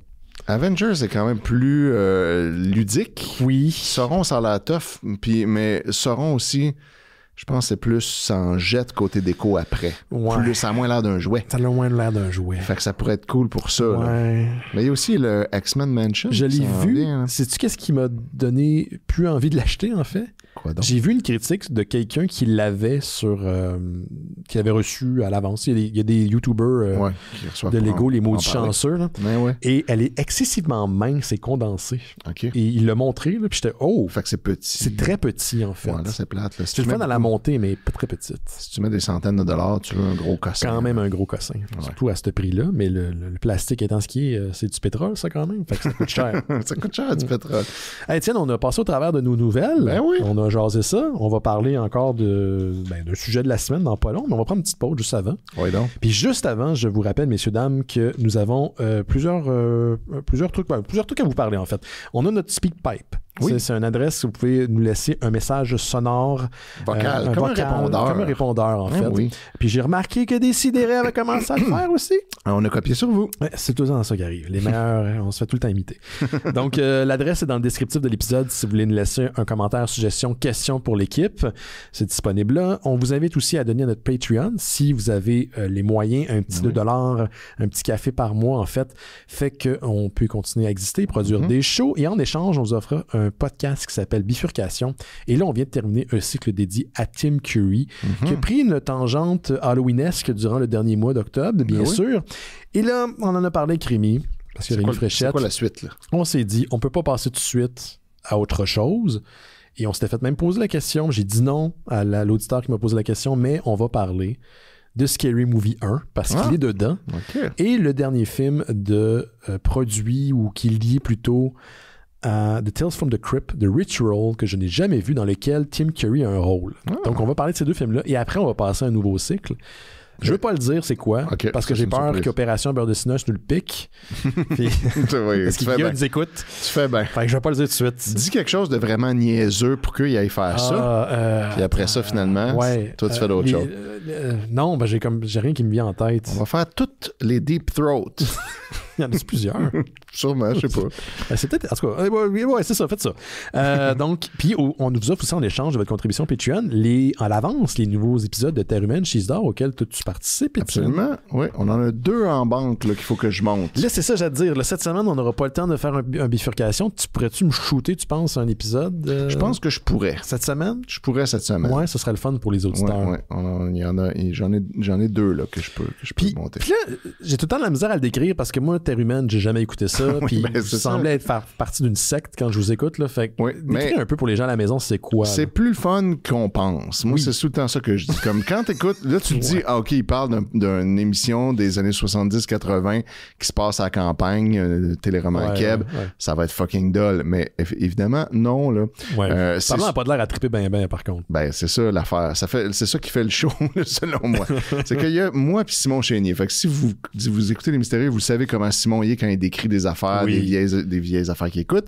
Moi, je suis un peu dans le même vibe que lui. Puis là, ben, moi, j'ai écouté tous les épisodes de Terre humaine en prenant des notes. T'es dédié, là. Ouais, puis j'avais fait ça. J'étais marié encore dans ce temps-là avec mon ex. Ça explique des choses. Il n'y avait même pas de raison, là. Je prenais des notes, puis je savais pas ce que j'allais faire avec ça. J'écrivais juste des notes sur toutes les scènes. Puis là, finalement, plus tard, on a décidé de faire un podcast avec ça.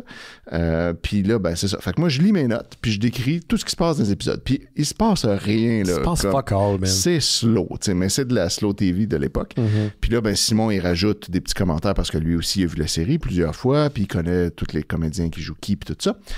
Puis là, on décrit ça un peu à Gabrielle, ma copine de maintenant, ma blonde actuelle, qui, elle, a jamais vu Terre humaine, puis qui trouve ça poche.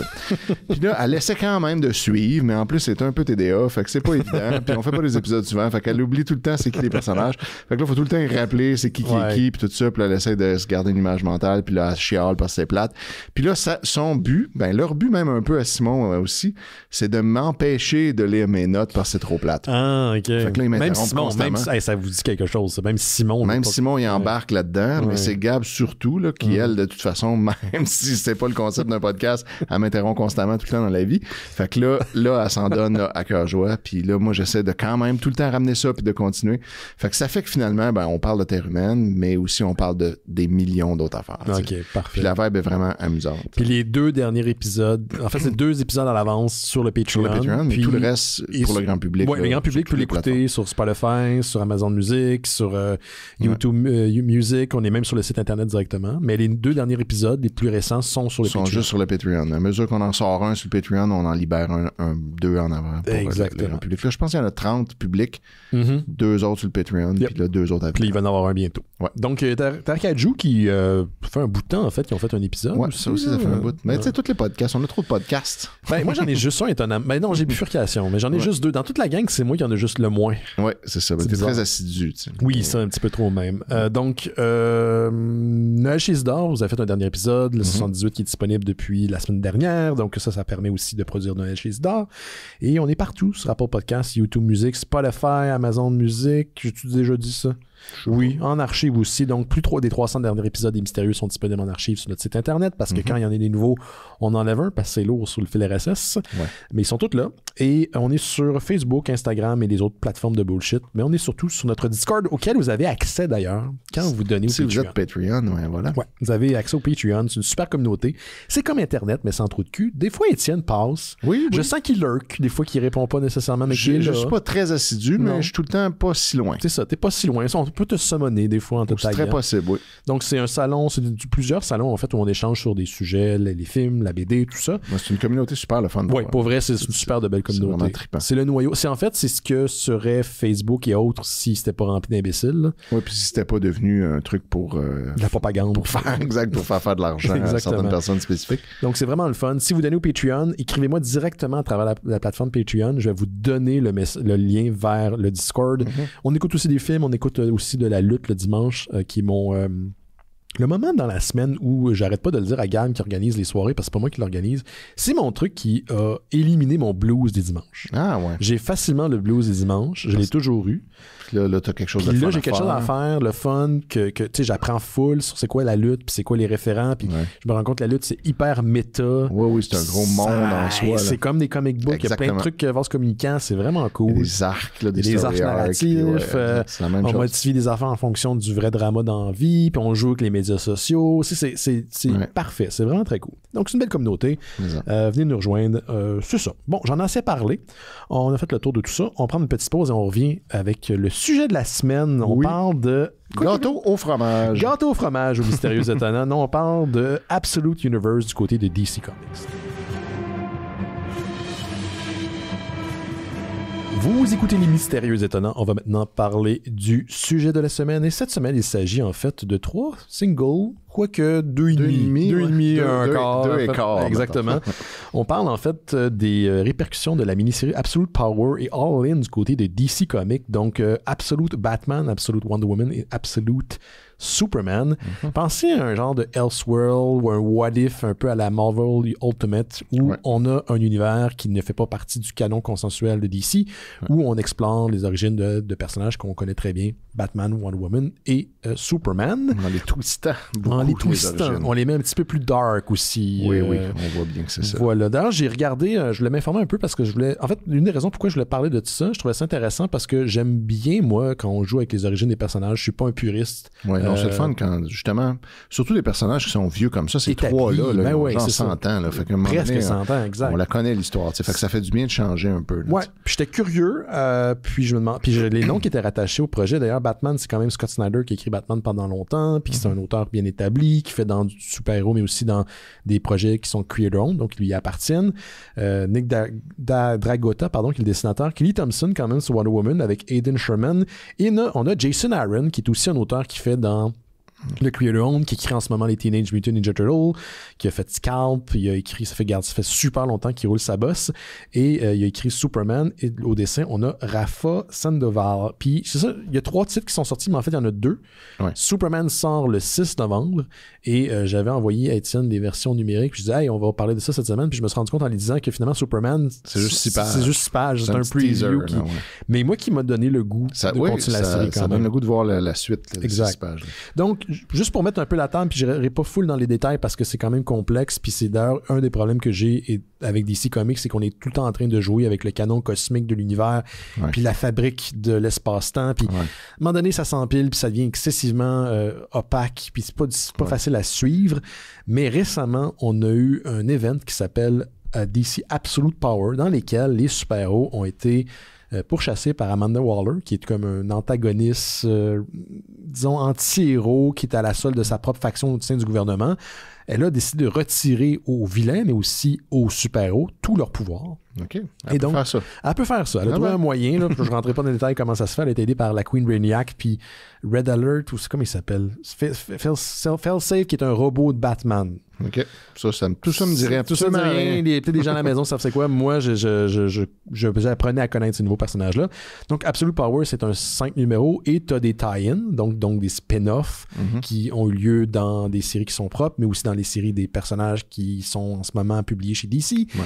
Et selon ce que j'ai lu, certains sont essentiels. Donc, on ne parlait pas juste d'une lecture de 5 numéros pour bien suivre l'aventure, mais bien... Il fallait aller voir tous les autres. Il fallait en voir une bonne trolley. Pas tous, mais une bonne trolley. Et donc, cet événement-là a fait suite à un truc qui s'appelle All In. Et dans All In, les super-héros qui ont retrouvé leur pouvoir à la suite d'Absolute Power, pas tous d'ailleurs, certains n'ont pas retrouvé leur pouvoir, d'autres se sont retrouvés avec des pouvoirs de d'autres personnages. On va jouer avec ça. C'est intéressant. DC a décidé de lancer une initiative qui va censée être présente pendant les prochaines années. Donc, ce qui se passe en ce moment dans DC va avoir des répercussions dans les prochaines années. Et en ligne, on a les membres de la Justice League qui reforment une nouvelle Justice League dans laquelle il n'y a plus de barre d'entrée. Tout le monde peut rentrer. On fait une Justice League Unlimited, comme le cartoon du même nom des années 2000. Donc, tous les héros sont maintenant appelés. N'importe qui peut juste... Ouais, c'est ça. Moi, je pourrais être là. Écoute. The Nose. Ça regarde bien pour la suite des choses. Ouais, check bien le party de Noël. Ça va être le bordel. Donc, et dans All In, on a Darkseid, le fameux New Gods, qui attaque et qui se fait tuer, mais c'était son plan. Parce qu'ensuite, se faisant tuer, il crée sa propre version d'un univers dans lequel il est... un genre de dieu. Un genre de dieu. Et cet univers-là, comme il est teinté de son essence, il est plus dark. Ben oui. Donc, c'est pour ça, pour vous dire que... C'est là-dedans qu'on est, là. C'est dans là-dedans qu'on est, exactement. Okay, le Absolute Universe est en fait... un univers qui a un lien directement avec la continuité actuelle de DC. Ouais, même s'il est dans sa propre... Comme une petite bulle à côté. Une petite bulle à côté, puis j'ai l'impression qu'éventuellement, bien sûr, les deux vont se rencontrer. Sûrement. c'est aussi intéressant parce que dans son origine même, on en fait... Il y a une raison pourquoi c'est là. C'est un univers qui est décrit comme étant plus archaïque, plus nouveau, plus instable.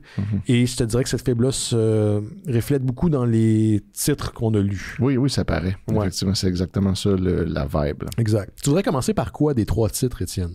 Moi, je dis on commence par Superman, vu qu'il est court, là, vu qu'on pourra juste parler de ce qu'on a vu jusqu'à maintenant. Oui, puis juste dire aussi qu'on spoil en dernière partie de l'émission. Donc, si vous n'avez pas lu les titres, vous êtes avertis, donc on risque de vous gâcher ça. Mais faites pause, revenez, ou sinon, restez avec nous autres. Ou juste c'est ça, vous n'êtes pas obligés. Des fois, il y a des gens que ça ne dérange pas. Des fois, ça ne dérange pas. Oui, c'est ça, exact.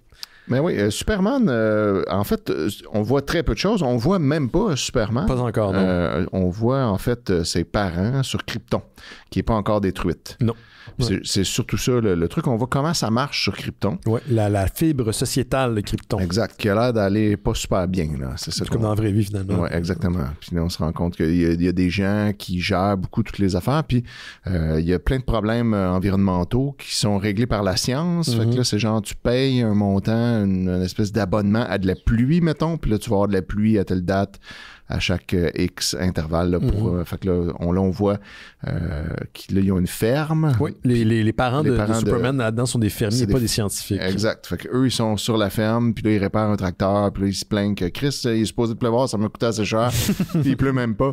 Puis là, finalement, ça arrive en retard parce qu'ils font passer certains clients avant, plus important. Puis fait que c'est ça un peu l'affaire, tu sais. Puis, mais là, c'est tout ce qu'on voit. C'est tout ce qu'on a pour l'instant. Fait qu'on sait pas du tout où est-ce que ça va s'en aller. Puis ce qu'on sait, c'est que la mère de Superman, elle a été bannie du monde scientifique. Ça semble être une espèce de caste, là. Il y a toujours eu ça dans les histoires de Superman. Krypton est il y a des castes avec des ascendances, puis tout le kit. Mais aussi, disons...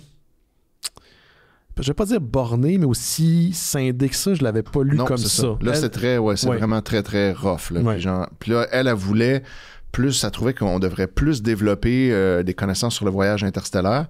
Puis à cause de ça, somehow, ça paraît mal là-bas. Elle a été bannie de la classe scientifique. Mais elle a écrit ça quand elle avait 9 ans. Exact. Puis fait que là, tu vois qu'elle est vraiment bright. Puis en même temps, mais j'imagine que c'est comme ça qu'elle va pouvoir créer un vaisseau puis envoyer son fils parce qu'elle va savoir de quoi elle parle. Puis en même temps, c'est intéressant parce que ça établit que Krypton est une société excessivement évoluée, mais ça explique aussi pourquoi ils n'ont pas développé le voyage intersidéral puis qu'il n'y a pas de survivant à part Superman à la fin. Exact. Qu'importe ce qui va amener la destruction de Krypton. Fait que ça met tous les pions en place, mais pour l'instant, on reste beaucoup sur notre appétit parce que c'est très court. C'est très court. On a juste un preview. On n'a pas eu la chance de lire le 6e. La cape de Superman, j'ai vu sur Internet parce qu'il y a quand même des trucs qui sont sortis, est décrite comme étant de la poussière de Krypton. Donc, je sais pas si c'est des molécules gardées en suspension ou comment cette fabrique-là elle est faite, mais on a joué un peu sur le design. Puis ça, on l'a vu, le design du nouveau Superman, les cheveux un petit peu plus longs, avec des bouts, ses pieds, ses bras qui sont comme illuminés. Puis je dois dire qu'en termes de relecture du costume de Superman, moi, j'ai trouvé que ça quand même très nice. Ah, cool. Je suis dedans. Je l'ai pas vu, moi, ça. Pas vu? Non. J'irai checker. Je te l'enverrai. Fait que c'est tout ce qu'on a à dire sur Superman Absolute, parce que c'est la seule chose qui est sortie qu'on a lu pour l'instant. Mais dans 2 jours. Dans 2 jours. Ouais, ça sort très vite. Veux-tu continuer avec Wonder Woman, puis on finit que quand même le top, selon moi, des 3? Moi aussi, je trouvais Batman c'est le meilleur, fait que je le garderai pour la fin. Yes, Wonder Woman de Kelly Thompson, je vous le rappelle, Aiden Sherman. On est dans une lecture, encore une fois, du personnage de Wonder Woman, qui n'a pas été élevé sur Themyscira, mais dans les enfers. Les enfers. Par Circé. Exact, Circé. Circé, qui était une sorcière qui était condamnée aux enfers par les dieux. Et je sais plus c'est lequel, là. Ils ont toutes la même affaire pour moi. Là. Hippolyte. C'est Apollon. C'est ça. Qui semble être le dieu du soleil là-dedans. Ouais. C'est parce que Circé, elle a déjà sorti, ou je pense... Son père, c'était le dieu du soleil, mais c'est supposé être Hélios. Fait que dans la mythologie, mais tu sais, il y a comme tellement de versions. Ouais, le lien incestuel dans les dieux, c'est pas très... Il y en a tellement. Oui, c'est les dieux grecs. Là. Ouais. Il était pas impressionné, les dieux grecs, quand on a sorti cette catégorie-là dans Pornhub. Been there, done that. Oui, on faisait ça en moins 50. Mais oui, fait que elle est comme condamnée à vivre en enfer, puis elle vit en fait juste sur une toute petite île au milieu d'un océan, puis au début, elle est juste seule sur une île, puis là, finalement, avec le temps, elle a réussi à se créer un petit environnement de maison, puis elle se développe, là, je sais pas trop comment, elle a des bibliothèques, des livres. Ça devient bien installé. Puis c'est parce qu'elle élève justement le personnage de Wonder Woman qui donne le goût de créer une maison. Puis moi, cette progression-là, en même temps que le personnage de Wonder Woman vieillit, parce que quand... Au début, c'est un bébé. C'est un bébé. On voit la pièce changer. Puis sur le coup, je ne l'avais pas remarqué. C'est un plus on avance, plus ça devient installé. Puis, exactement. Puis, Wonder Woman étant le personnage qu'elle est, quand même si elle est élevée en enfer, elle attire les créatures qui peuplent cet enfer-là. Ouais. Puis c'est pas l'enfer classique avec des flammes. Comme tu l'as mentionné, c'est sur une île. Ouais. C'est un peu plus... Avec des créatures, ça fait très mythologique. Mythologique, oui, exactement. Ouais, exact. Puis là, en fait, quand on lui confie cet enfant-là, c'est genre... Ça, je sais pas, ça va être quoi le reste de l'histoire, là, mais ce qu'on en sait, c'est que ce bébé-là a été enlevé, il est confié à elle parce que toutes les autres Amazones vont toutes se faire détruire bientôt. Mm-hmm. Puis là, on lui empêche de dire le mot Amazon, fait que Circe ne peut pas le dire. Elle peut pas parler des origines de la fille. C'est ça. Si elle essaie de le dire, c'est comme censurer littéralement dans les bulles que nous on voit, là, mais on comprend que ça sort pas. Fait que là, elle peut pas savoir son histoire, mais comme en grandissant, Wonder Woman elle a ce mot-là en elle qu'elle a jamais entendu parce qu'elle peut pas l'avoir entendu, personne n'a le droit de le dire. Puis, mais elle sait. On peut plus rien dire. On peut même dire Amazon. On peut même plus dire Amazon, voyons donc. Pourtant, Amazon, s'il y avait une affaire qu'on devrait pouvoir dire. Mais fait qu'elle elle a ce mot-là en elle, puis elle sait que ça a rapport avec elle-même. Puis finalement, elle, quand elle essaie de le dire, comme elle dit à sa mère, j'ai comme un mot qui me pousse en dedans. Puis là, elle dit, dis-le, tu sais. Puis là, elle dit Amazon. Puis là, finalement, elle peut le dire. Mm-hmm. Puis finalement, sa mère l'encourage à comme devenir ce qu'elle est supposée être. Une Amazon. Une Amazon, puis elle en devient une. Yes. Puis c'est une Amazon c'est une Wonder Woman qui a un edge un peu plus violent. Oui. Elle manipule une grosse épée digne de Final Fantasy VII. Oui, exactement. Elle a clairement appris de la magie noire de la part de sa mère ou sa mère adoptive. Exact. C'est la magie qui était utile pour survivre dans l'enfer. Fait quand elle arrive après sur Terre, c'est très pratique. Oui, il y a une belle scène où justement la planète est envahie par une espèce de monolithe ou une pyramide inversée qui vient des dieux. Qui vole. Ouais, puis qui est peuplé de créatures ailées comme des petits démons. Puis il y a ce moment-là où ça attaque la planète de Wonder Woman qui arrive et qui intervient. Puis moi, je dois dire, là, puis je sais qu'il y a des fans invétérés de Wonder Woman, c'est pas un personnage qui personnellement m'attire. J'ai jamais lu une version qui m'a...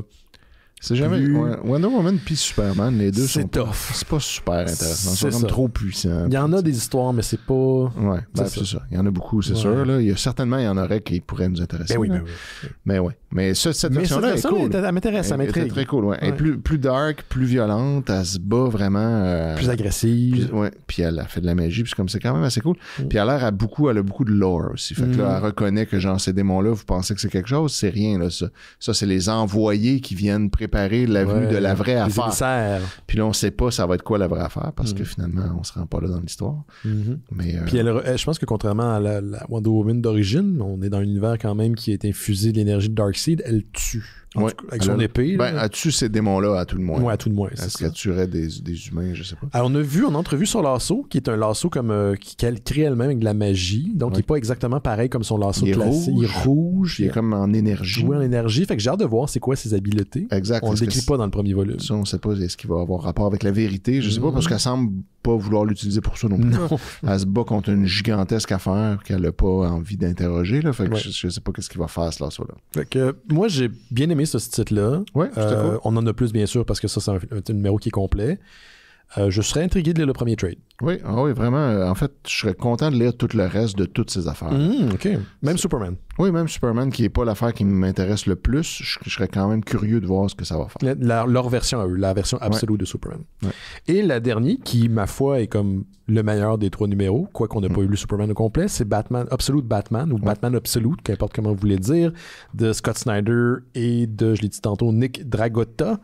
Là, on est dans une origine vraiment différente. Ça n'a plus rien à voir. Non, vraiment pas. Tout est différent. J'aime comment le volume commence parce qu'on a une figure en moto qui parcourt Gotham et qui dit c'est un monologue intérieur comme quoi Gotham a changé, je suis de retour. Ouais, et là, on s'attend à ce que ce soit Bruce Wayne, Batman, qui, après s'être entraîné à l'extérieur du pays, revient pour être le Batman. Puis finalement, non, c'est Alfred Pennyworth. Ben oui. Qui semble être dans cet univers-là une espèce d'agent d'une société quelconque secrète ou whatever qui donne des missions. Une agence, on sait pas. On sait pas c'est quoi. Puis comme il est un espèce de soldat finalement qui a des missions à faire. Des fois, il faut qu'il élimine des gens. Des fois, il faut juste qu'il aille comme en reconnaissance.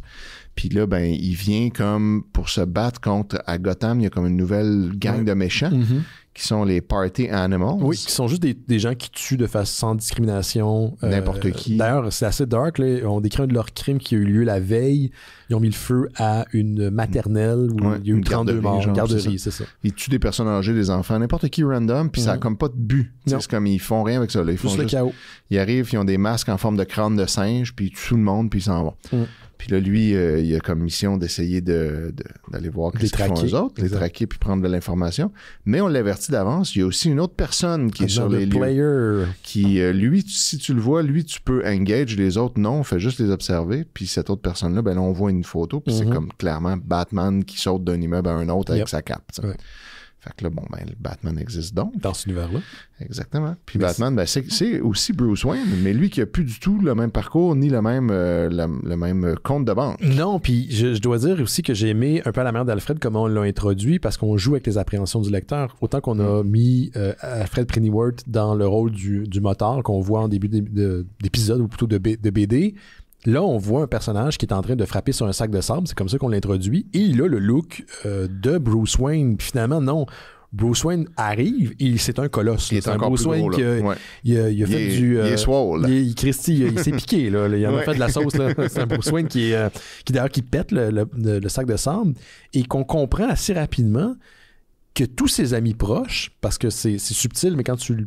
C'est une gang de chums. C'est toute une gang de chums. Depuis l'enfance. Mais c'est toutes les versions humaines de ses pires ennemis dans l'univers consensuel. Exactement. On parle... Le propriétaire du gym, c'est Killer Croc. Killer Croc, mais qui n'est pas un crocodile. Qui n'est pas un Killer Croc. Qui est juste un genre d'humain qui aime les reptiles. Exactement. Il tripe bien gros ses serpents et des crocodiles. On a Selena Kyle qu'on mentionne. On a aussi le pingouin qu'on mentionne également. Donc, on comprend que dans cet univers, le Riddler est là. Tous ces personnages-là font partie du cercle d'amis de Bruce Wayne qui ne sont pas virés criminels, qui sont restés des humains, des citoyens normaux. Donc, on change complètement le statu quo de Batman à partir de ce moment-là. Oui, exact. Puis Batman, dans cet univers-là, il a été élevé par ses parents qui sont pas des riches industriels et des hommes d'affaires. Son père est instituteur, prof d'école. Prof d'école. Puis sa mère, je me rappelle plus qu'est-ce qu'elle faisait. Sa mère, d'ailleurs, qu'on voit brièvement dans la scène où les Party Animals arrivent pour braquer. Ah ouais, elle travaille pour un parti municipal. Non, elle travaille comme travailleuse sociale, qu'ils disent, mais je pense qu'elle est un haut placé comme travailleuse sociale. Puis finalement, Bruce Wayne, c'est seulement son père s'est fait tuer pendant qu'il était au zoo de Gotham, enfermé parce que son père il a enfermé tous les kids, il était sur une visite scolaire. Il les a tout enfermés dans la maison des chauves-souris pour les mettre en sécurité pendant qu'il y avait quelqu'un qui avait l'air dangereux. Ouais, vraiment un active suit, un tireur actif là, sur place. Là, quelqu'un qui a fait juste comme il arrive plein de fois aux États-Unis. Exact. Puis là, son père se fait tuer là. Puis après ça, lui, il reste. Sa mère est encore en vie, puis il reste avec sa mère. Puis ils sont pas du tout riches. Fait qu'il n'y a pas tous les moyens possibles pour technique de devenir Batman avec les finances infinies. Exact. Mais il est quand même undercover, puis il réussit quand même à se développer des affaires. Oui, puis ce que j'ai bien aimé, puis j'avais pas remarqué à ma première lecture, mais il explique à un moment donné pourquoi, parce je pense qu'il est dans la construction qu'on le rencontre dans la série. Oui, exact. Mais il a travaillé dans tous les départements de la ville de Gotham, les égouts, l'électricité. Puis là, tu comprends, c'est qu'il veut connaître la bête dans laquelle il va opérer. Il sait vraiment puis aussi la gestion municipale, tous les différents paliers, les différentes sphères, il sait qui s'occupe de quoi, comment tout fonctionne. Puis il est représenté comme étant comme ultra brillant dès l'enfance. Il est super bright, il fait des inventions à 7 ans qui changent le monde. Après. Dont une invention qu'il a recyclée, qui est son pont rétractable pour aller assister les gens en période de conflit ou de problèmes. Parce qu'il y a eu des bourses aussi pour être dans les universités. C'est sa façon. Tu comprends que c'est un stratagème. Il était footballeur. Il s'est blessé. Ouais, mais une petite blessure qui laisse pas trop de traces. Non, c'est ça. Que Alfred reconnaît comme étant peut-être un petit stratagème pour faire semblant d'être blessé, mais qu'il n'y a rien. Puis là, ça te permet de rester quand même là. Fait qu'il a quand même été à l'université, puis c'est là où il développe ses capacités de... Ouais, il a étudié en genre criminologie, chimie. Plein d'affaires de même. Sociologie. Fait que là, il est comme vraiment bon à tout ça. Puis comme il connaît bien la ville, il réussit à se trouver des places où il peut se cacher puis installer des ordis puis des affaires comme ça dans des buildings qui sait qu'il y a personne qui va là. Fait que c'est comme l'équivalent de sa Batcave. Exact. Sauf que c'est dans une tour où des oligarques ont décidé... Des oligarches? Oligarches, ouais, c'est ça. Genre, ils ont des... Tu sais, comme il y en a à New York, des gens qui ont des condos, mais qui vont jamais là, c'est juste pour des dépenses. Puis, exact. Ça fait des dépenses qui accotent des revenus ailleurs. Exactement. Fait que finalement, ben là, c'est comme ça qu'il fonctionne. Puis là, il semble être un peu nouveau dans le rôle de Batman. Oui, il commence. C'est pas sa première mission, mais quand on le voit, il est en une de ses premières missions. Exact. Puis là, il intervient chez un attentat des Party Animals en question, puis il réussit à toutes les massacrer super facilement. Avec sa cape, qu'est-ce qui se rapproche le plus du symbiote de Venom, j'ai l'impression. Oui. C'est vraiment hot. Ouais, puis ces deux oreilles de chauve-souris, les deux genres de pointes sur son casque, il peut les enlever. Comme des couteaux. Ça devient des couteaux qu'il peut lancer. Oui. Puis bon, il est ultra violent, hyper fort, mais il ne tue pas. Ça reste encore. Exactement. Que Alfred qui observe la scène, parce que lui, il est envoyé par son agence, qu'on sait pas c'est quoi, juste prendre de l'intel. Puis il remarque que Batman, il perfore toutes sortes d'organes, mais il évite tout le temps les artères. Tout le temps proche, mais pas fait assez. Que les gens n'en meurent pas. C'est un choix. Oui, exact. Fait que volontairement, il tue personne, mais il magane en tabarnak. Puis j'aime ce moment-là où la réflexion d'Alfred, c'est « un idéaliste ». Ouais. J'aime comment il formule. Ouais. On campe bien le personnage. D'ailleurs, il y a un des trucs que les gens ont beaucoup ri quand le concept du personnage est sorti sur Internet, on a dévoilé la page couverture. C'est son fameux symbole sur son ventre. Puis c'est vrai que sur le coup, je fais « Mon Dieu, c'est donc bien weird cette affaire-là ». On dirait quelque chose qui est une combinaison entre un club sandwich puis le logo de Frank Miller de Batman Returns. Là, ça a l'air vraiment weird. Et finalement, c'est une hache. Oui. Il peut sortir cette affaire-là de son chest. Il sort une hache de son chest. Ouais, puis il se bat avec ça. Fait que les combats sont très satisfaisants. Oui. Puis après ça, finalement, ben Alfred le confronte un peu, puis ils se battent ensemble, puis finalement, Batman a le dessus facilement. Moi, j'ai l'impression qu'ils vont devenir alliés. Ben, certainement. Là, c'est là que ça s'en va. Fait que non, j'ai vraiment trouvé ça cool. Là. C'est des trois, celui que j'ai le plus hâte de voir la suite. Très intrigué. Je sais pas si c'est Scott Snyder qui va écrire le titre pendant longtemps. Souvent, ce qui arrive, c'est qu'on met un auteur établi, reconnu, puis après, on l'enlève ou il va faire autre chose. Mais Scott Snyder fait partie des architectes de ce qui est maintenant le Absolute Universe. Donc, non seulement l'univers qui est établi, là, celui qui est dans sa propre poche, là, mais aussi ce qui s'en vient du côté éditorial de DC Comics. Donc ça promet. Moi, j'ai bien aimé ça, je suis intrigué. Je te dis pas que je vais m'abonner nécessairement à chacune des séries, mais je veux savoir qu'est-ce qu'on va faire avec le Batman de Scott Snyder. D'ailleurs, le comic finit avec l'introduction d'un nouveau personnage, parce que oui, c'est vrai que le canon les vilains de Batman ne se font pas partie du lot de l'histoire. Mais il y en a un. Il y en a un, puis tout le monde s'en c'est lequel? Oui, mais c'est qu'on sait que Alfred, il a été enlevé d'une autre mission où il traquait quelqu'un ailleurs dans le monde pendant des années, puis il l'avait enfin retrouvé, puis là, on l'a enlevé pour l'amener faire cette affaire-là, puis il est pas content, parce que là, il perd sa trace de nouveau, puis là, finalement, ben, on voit que c'est The Joker, mais son nom est ironique parce qu'il rit jamais. Il rit jamais. C'est pour ça qu'on l'appelle The Joker, parce il trouve rien de drôle jamais. Et à la manière du Batman dans l'univers consensuel, c'est le Joker qui est riche. Ouais. Il est un millionnaire, un genre de... Fait que ça, c'est pas mal intéressant tout ça. Là. Ça brasse vraiment beaucoup les cartes. Là. Comme c'est plus le fun que genre imaginer juste un léger... Comme souvent les what if, c'est juste ça. Là, genre qu'est-ce qui s'y arriverait si ça serait tout pareil mais en Russie. Oui, c'est ça. On s'en crisse un peu, mais là ça c'est vraiment complètement différent. Puis, fait que j'ai vraiment plus sombre aussi, on se permet des affaires. Je pense que les trois, ça reste violent, mais sur la limite de l'acceptable. Ouais. C'est pas de la violence gratuite pour de la violence gratuite. Non. Mais ça fait du bien de voir ces personnages-là illustrés de cette manière. Ouais. Puis je pense que ça promet beaucoup. À tout le moins pour eux. Reste à voir pour le reste. Le consensuel, on sait pas encore ce qui s'en vient, mais... Je suis très, très, très, très intrigué. Ouais, je recommande tout ça. Allez checker ça. Good. Donc, si vous voulez mettre la main sur quelque chose qui est différent, mais qui est familier à la fois, allez lire les trois titres dont on vient parler. Et donc, je pense que je vais essayer la semaine prochaine, le titre va être sorti de Superman, d'en parler au show. Ouais, pour voir la suite de ça. Pour faire la suite de tout ça. Donc, merci Étienne. On va se laisser là-dessus. On a déjà beaucoup parlé. Ouais. Plug donc les 25 podcasts auxquels tu participes avant en se laissant. Ben, on a parlé de Terraman chez Isidore tantôt. Yes. Également Noël chez Isidore qui fait son grand retour. Je ne sais pas ce qu'on va arriver à faire. Là, on le sait qu'on a de la misère à se motiver pour en faire beaucoup. Oui, mais là, c'est drôle parce que vous avez dit dans votre épisode, on va faire des plus petits épisodes, mais au lieu de faire 2 heures, vous avez fait 1h30. Ben là, c'est parce qu'on a pris beaucoup de temps pour expliquer ça. Oui. Mais ce qu'on a fait surtout de différent, c'est qu'on fait plus des cadeaux à la fin où on a chacun notre propre chronique pour parler parler d'un album de Nathalie Simard, par exemple. Oui. On fait juste parler d'un sujet. C'est ça, on peut pas en parler. Oui. Fait qu'on fait un sujet, puis that's it. Fait que ça nous permet probablement d'en faire plus avec un peu moins de préparation. Puis je pense que ça va être intéressant quand même. Oui. Fait que c'est notre but. Sinon, Décideret, ben là, ça fait longtemps que je suis pas allé, mais ils préparent eux aussi un petit spécial de Noël dans lequel je veux absolument être. Donc, continuez de suivre ça. Puis même quand je suis pas là, c'est super bon. Il y a toute une grosse équipe derrière ça. On est très nombreux. Puis sinon, ben, il y a Étreinte à la mer avec Gabrielle Lisa-Collard. Ton projet avec ta copine. Oui, on a parti ça en janvier dernier. Puis là, on est rendu à 45 épisodes. On lit des romans style Harlequin. Puis on fait, évidemment, on les commente beaucoup.